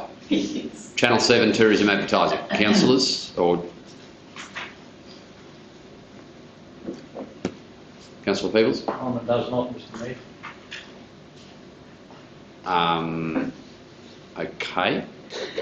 You haven't moved anything, so you're Well, just I'm happy with that. you're Well, announcing obviously on. what the debate goes, Councillor Gleeson? I might be going to go. I'm not in favour of it at this point in time, Mr. Mayor. Okay, this stunned me. Maybe we should have gone for lunch. Might have been more agreeable. Councillor Hanson? I'm going to sit on the fence at the moment. Oh, this is helping me immensely. Let me think about it Do you a want bit to longer. provide a background? Yeah, I think we're going to pull up here because before I lose the majority. Through Mr. Mayor, at the last council meeting, council requested a quote for some more tourism advertising. The reason that it's so much higher than the previous one is because this is through prime time. So through Sunrise and through like news programs, so it's actually like going to have a higher viewing rate than the previous advertising that we had. Also, this is just an initial 6-week, 30-second ad.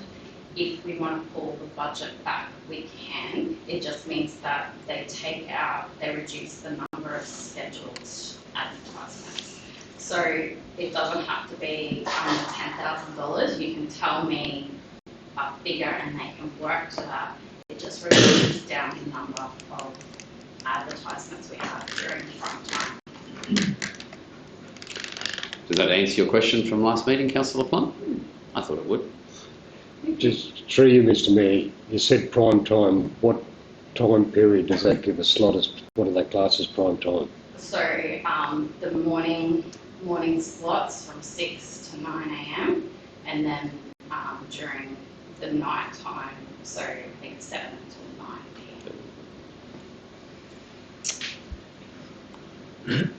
p.m. Councillor Rogers. When did we talk about? Last meeting. Quote. Last meeting.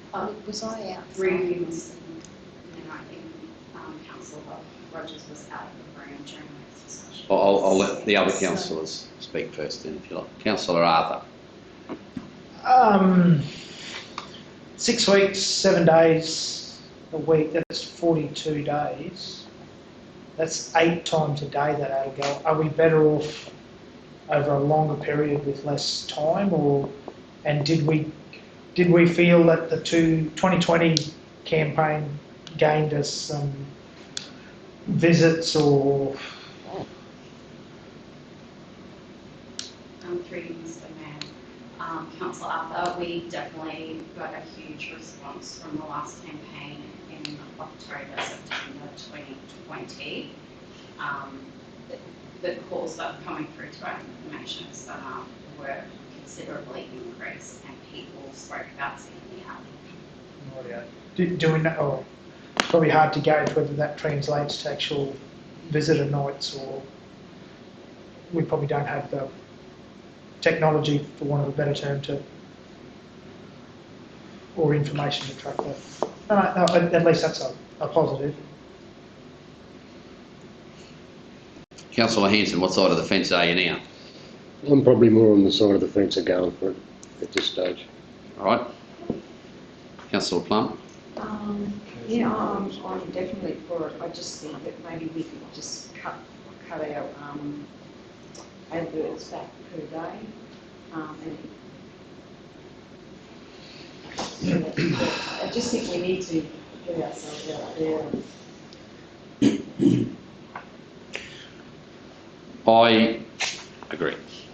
I don't know about cutting back the per day. I think the saturation is what you need, because a lot of tourists that are travelling will only be watching TV they might switch it on while they're having their coffee in the morning and they hit the road, and then vice versa of an evening they might only watch the news. So I think that's the point of the saturated media market, is you heighten the chance that somebody who only is using the TV for a short period of time grabs your ad.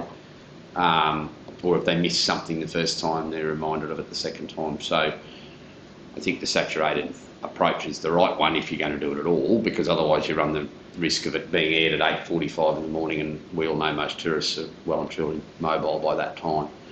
And the sophistication of the infrastructure in a modern day camper van / caravan, they all have auto deployed digital TV antennas. They're all watching them. They see it, especially in winter when they might be inside or whatever. So it's not like these ads are only targeted at people who live in those towns. They're actually targeting the people who are visiting those towns on their way, hopefully, through to the Central West. Councillor Gleeson? A couple of questions, please, Mr. Mayor.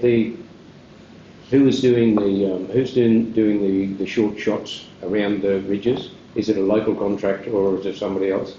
Because that cost will have to be on top of the $10,000 The $10,000 is only to Channel 7, is that correct?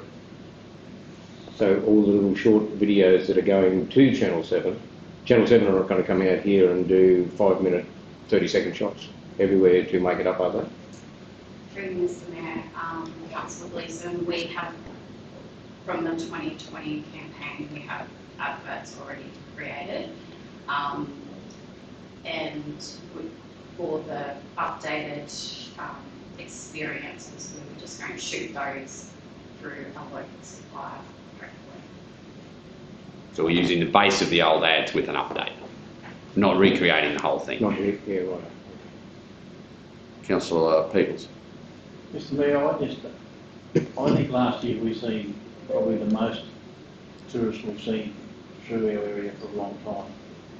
And I just don't know, I think it might happen again this year without us having to try and promote it. And I think we can save that $10,000 and wait until maybe, things do quieten down a bit and we promote a bit more. I think we can have a pretty big tourist year without having to spend this sort of money. Through you, Mr. Mayor, I just want to mention that people don't realise how much time you can spend in our region. So what's happening at the moment is they're travelling through, because we have 2 highways through Buckball and going on to football experiences in Longreach and Linton. So this ad's going to pull them up here because of what? Well, Hopefully, Mr. Mayor, I'm hoping that with the launch of our new website, which we're hoping will be happening very soon, that we can showcase that there is, you can spend days within any of the towns within our region and stay here for longer, and then perhaps spend more time here and then go to Longreach and Winton, or come back this way if you spend time on those towns as well. Used to be, that's about 8 ads a day. That's the maths Councillor Arthur used. Almost 8.5. Back then. So that's 4 in the morning, 4 at night. So, 3 minutes from now, I have a draft schedule which I can forward to you. I think we're either in favour or we're not. So I've got Peoples and Gleeson against. Councillor Rogers, where are you? I'm in favour. Councillor Arthur, I'm on the fence, Mr Mayor. where you can't. I'm going to call for the vote very shortly. There's no option to go anywhere else. Councillor Gleeson will save you 30 seconds. I'll just, one more little thing. As Councillor Peoples mentioned there a while ago, last year we had many tourists. There's booklets, there's pamphlets, there's information centres, there's word of mouth. I feel as though we should save that money for maybe later on. That's my last say, thank you. Thank you. Mr Mayor, could I just ask Councillor Gleeson if they were to put the camp draft dates on this ad, what would you say? Councillor, I'm going to rule that question out of order. Well, I'm just saying. No, Councillor Plum, that question is highly irregular and will provoke unrequired debate in the chamber. And he was calling out on, he's actually inviting a councillor to enter into a prescribed conflict of interest discussion, so therefore is highly out of order. Do I have a mover for agreeing? Sorry, Mr Mayor, one last Sorry. question. The funds for this, is it coming out of tourism budget? It's in the budget? Isn't it? 3 minutes from now, I have funds in tourism. That probably swings me towards the positive there, Mr Mayor. Councillor Plum, are you moving that we agree to advertise? You are. Do I have a seconder? Councillor Hanson.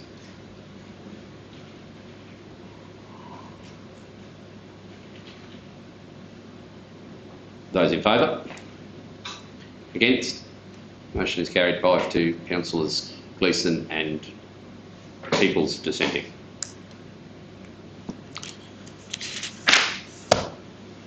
(393) News monitoring. 3 minutes from now, currently we don't have any way of monitoring news, so any information that is published about council, about any of our towns. So this is a mechanism that captures everything except for LinkedIn, but I've been advised that LinkedIn is not. It's untrackable. Yep. It's not only social media, it's media generally, so Yes. mainstream news media, printed media. At a political level, it's important that we do monitor this. I use my own personal subscription to media monitors to stay abreast of both positive and negative differences in the media so that we can address those concerns. It's not good. Media monitors is very limited in its scope, so I wouldn't recommend it, but this Meltwater one I am familiar with. I know a lot of officers that use it. Not officers, officers. In your hands, councillors. Mr Mayor, I think this is very important because we find out about stories about council or what people are saying about council days after it happens, whereas if we've got this media monitoring, we can immediately find out if there's negative comments being made on social media and try to address those straight away, or even if there's positive things being said, at least we know, what people are saying about us. So I think it's very important for our customer relations. Through you, Mr Mayor. Have we actually used this before? Right? Or is this the first time we're going to use it? We previously, through LGAQ, they did provide a service to us, but I don't know how many years since that's. It's been years since since we've had any meltwater subscription. And we have been trying to find out why it's not through LGAQ anymore. But this I feel is the best option for us because it gives us a whole overview of all the media and it allows you to store stories. So you can also archive information as well.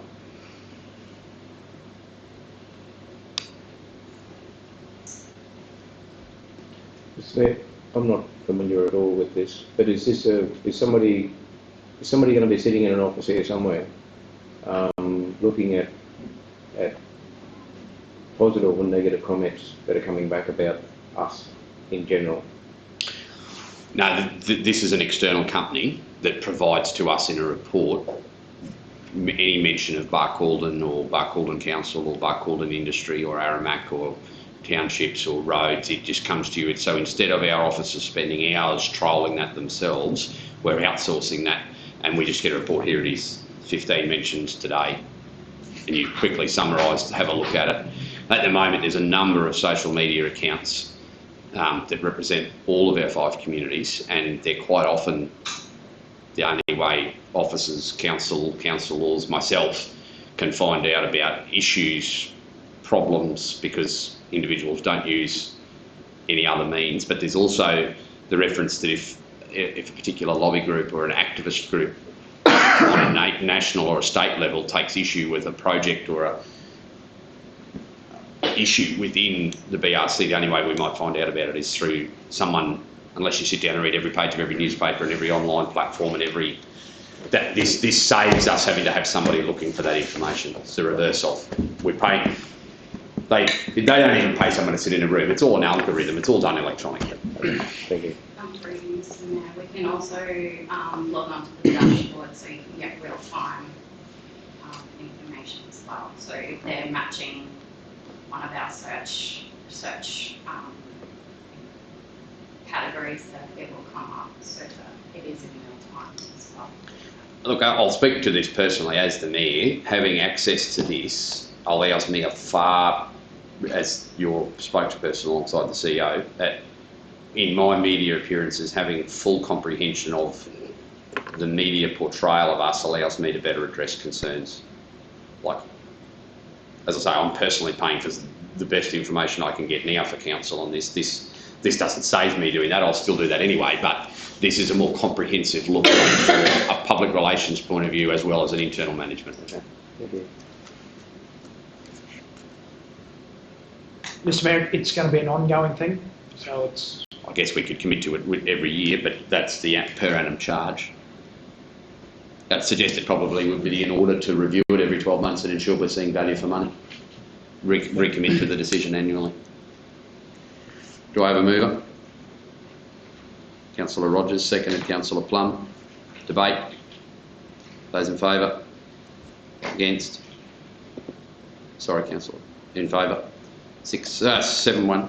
6-1 or 7-0? Have to be 7-0, wouldn't it? Or otherwise somebody got to vote twice, and I said you couldn't do that a few minutes ago. Radif, 394. We were discussing this no we didn't, yesterday in the budget meeting. It's the committee's recommendation to approve. Any objection? Yes, Councillor? I'm happy to move. Oh, sorry. Councillor Peoples moved, seconded. Councillor Arthur, those in favour? 7-0. Podcasts. Do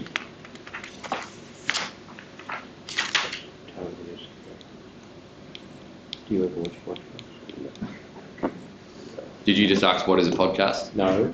Excuse me, Mr. Mayor. I said I totally disagree. And I turned to Councillor Hanson and said, "Do you watch a podcast?" Well, you can't watch a podcast. It's only something you can listen to. So I'm not sure you did know what a podcast was. After all, Councillor Gleeson. I believe, Mr. Mayor, they are video podcasts. Oh. I've watched a couple of them. There are vidcasts, right. All right. You can watch them, see? I think that's an incorrect use of the terminology, but anyway, I'll roll with it. Very detailed report here. Are you in or out, councillors? I'm out. Gleeson's out, Hanson's out.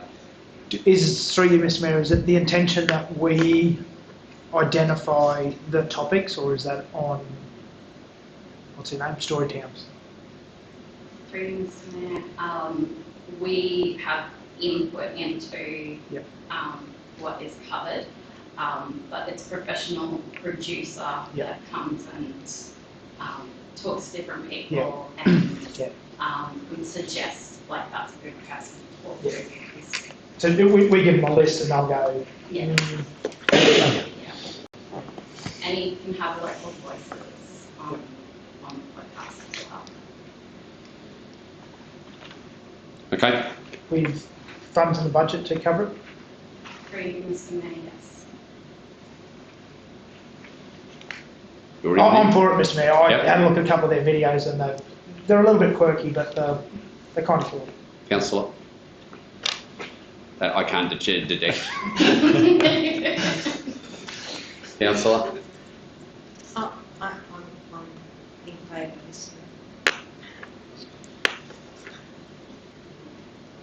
On the fence, Mr Mayor. Well, you haven't, you're the seventh, so you've got to come down right now because I can tell you it is 3-all. 3-3, I get cast it. No, you don't get a casting vote, you just get your deliberative vote.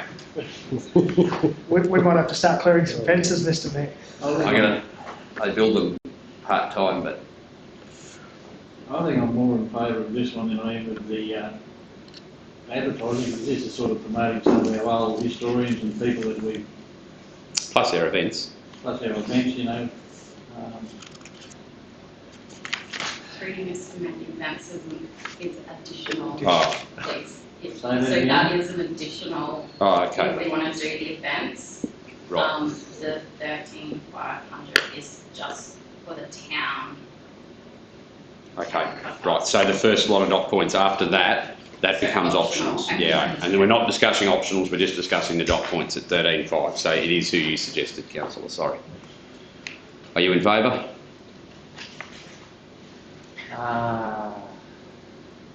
No.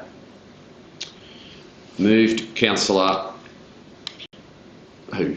I'll move the motion that we agree with. Thank you, councillor Arthur. I'll second that, no I won't. Who's in, someone else to second that? Councillor Rogers?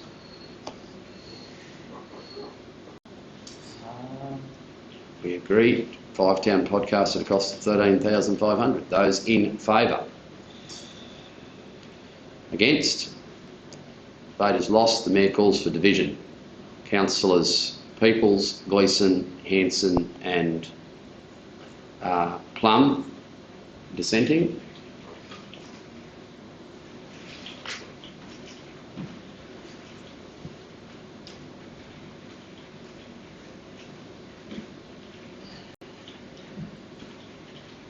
Councillors Arthur, Rogers and Dillon in favour.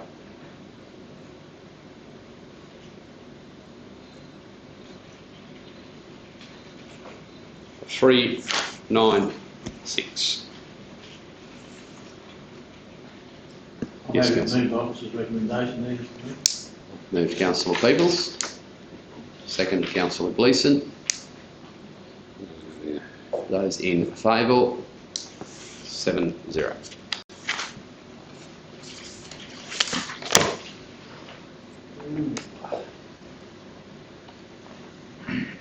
Questions on notice, you've got your answers to last month's there. Right, starting with you, Councillor Rogers. New ones? Oh, sorry, before we do that, thank you, Angela, for your reports. Through you, Mr Mayor, I've just been approached again by a concerned resident asking if there's any ETA on the opening of the new dump. They've been getting a lot of smoke again down that street. Well, there's a number of works still underway, but we'll, Yeah, I don't know if it's possible for us to actually have concrete date? As we meet today, there's not, but perhaps by the time the next meeting, when you get an answer to that, there might be. Councillor Plum? Just one thing, Mr Mayor, I believe our information centre was closed over Easter. And I was just wondering, due to possibly volunteer shortages or staff shortages, is it going to be open this weekend with the festival? That's all, I just Okay. like to know that. Question done. Any more? No. Councillor Arthur? Mr Mayor, just about the, again, oh, that's probably not unfair, it's on notice. The reseals that we did to the airstrip affecting the drags,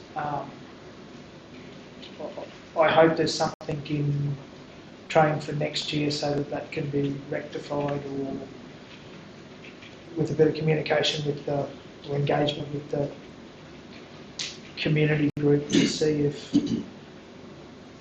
what we could do in the future to, to keep it going, or at least, not. I understand that it was more so the timing of it. If it had happened 6 months before, it may not have been as big an issue, but just to keep an eye on that. Thank you. Any more? No. Councillor Hanson? Councillor Gleeson? Mr Mayor, just a question about what stage we're up to with the Artesian Hotel up the Main Street there. I get asked a few questions. I've asked myself a few questions, and I get other people asking a few questions about it. Again. Mr Mayor, I'll answer that one now, if you like, because... Just bearing in mind, Councillor Gleeson and Brett, that we're an open meeting. So, we're meeting this afternoon, and so that I think that issue will be dealt with this week. Thank you. Any more? Thank you. Councillor Peoples? Mr Mayor, can I ask about the plumber's position in Aramac? Is it going to be replaced? Okay, thank you.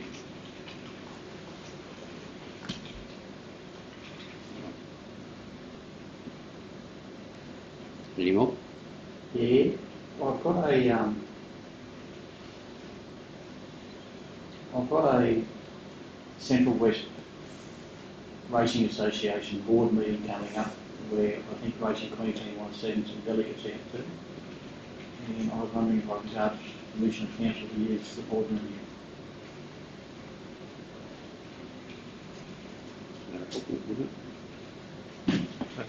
It'll just be a matter of booking it with the admin office here, Would that be okay? provided it's available. What's that, mate? Provided it's available, yeah.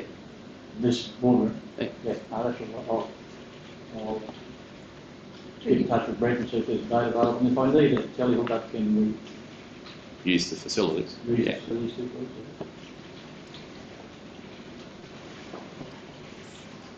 Any more? Sorry, is there a mover and a seconder for the questions I've asked? Oh, no, I haven't yet. Yeah, I No. didn't think there was, thank you.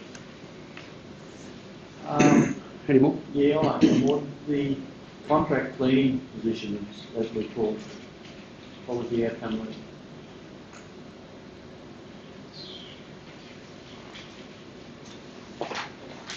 Okay. Thank you. No more questions on notice? Can I have somebody move that we receive the responses from the March meeting? Moved Councillor Gleeson, seconded Councillor Arthur. Those in favour? Carried. 7-0. Close the meeting at 1:21. And we'll go and have a cold lunch.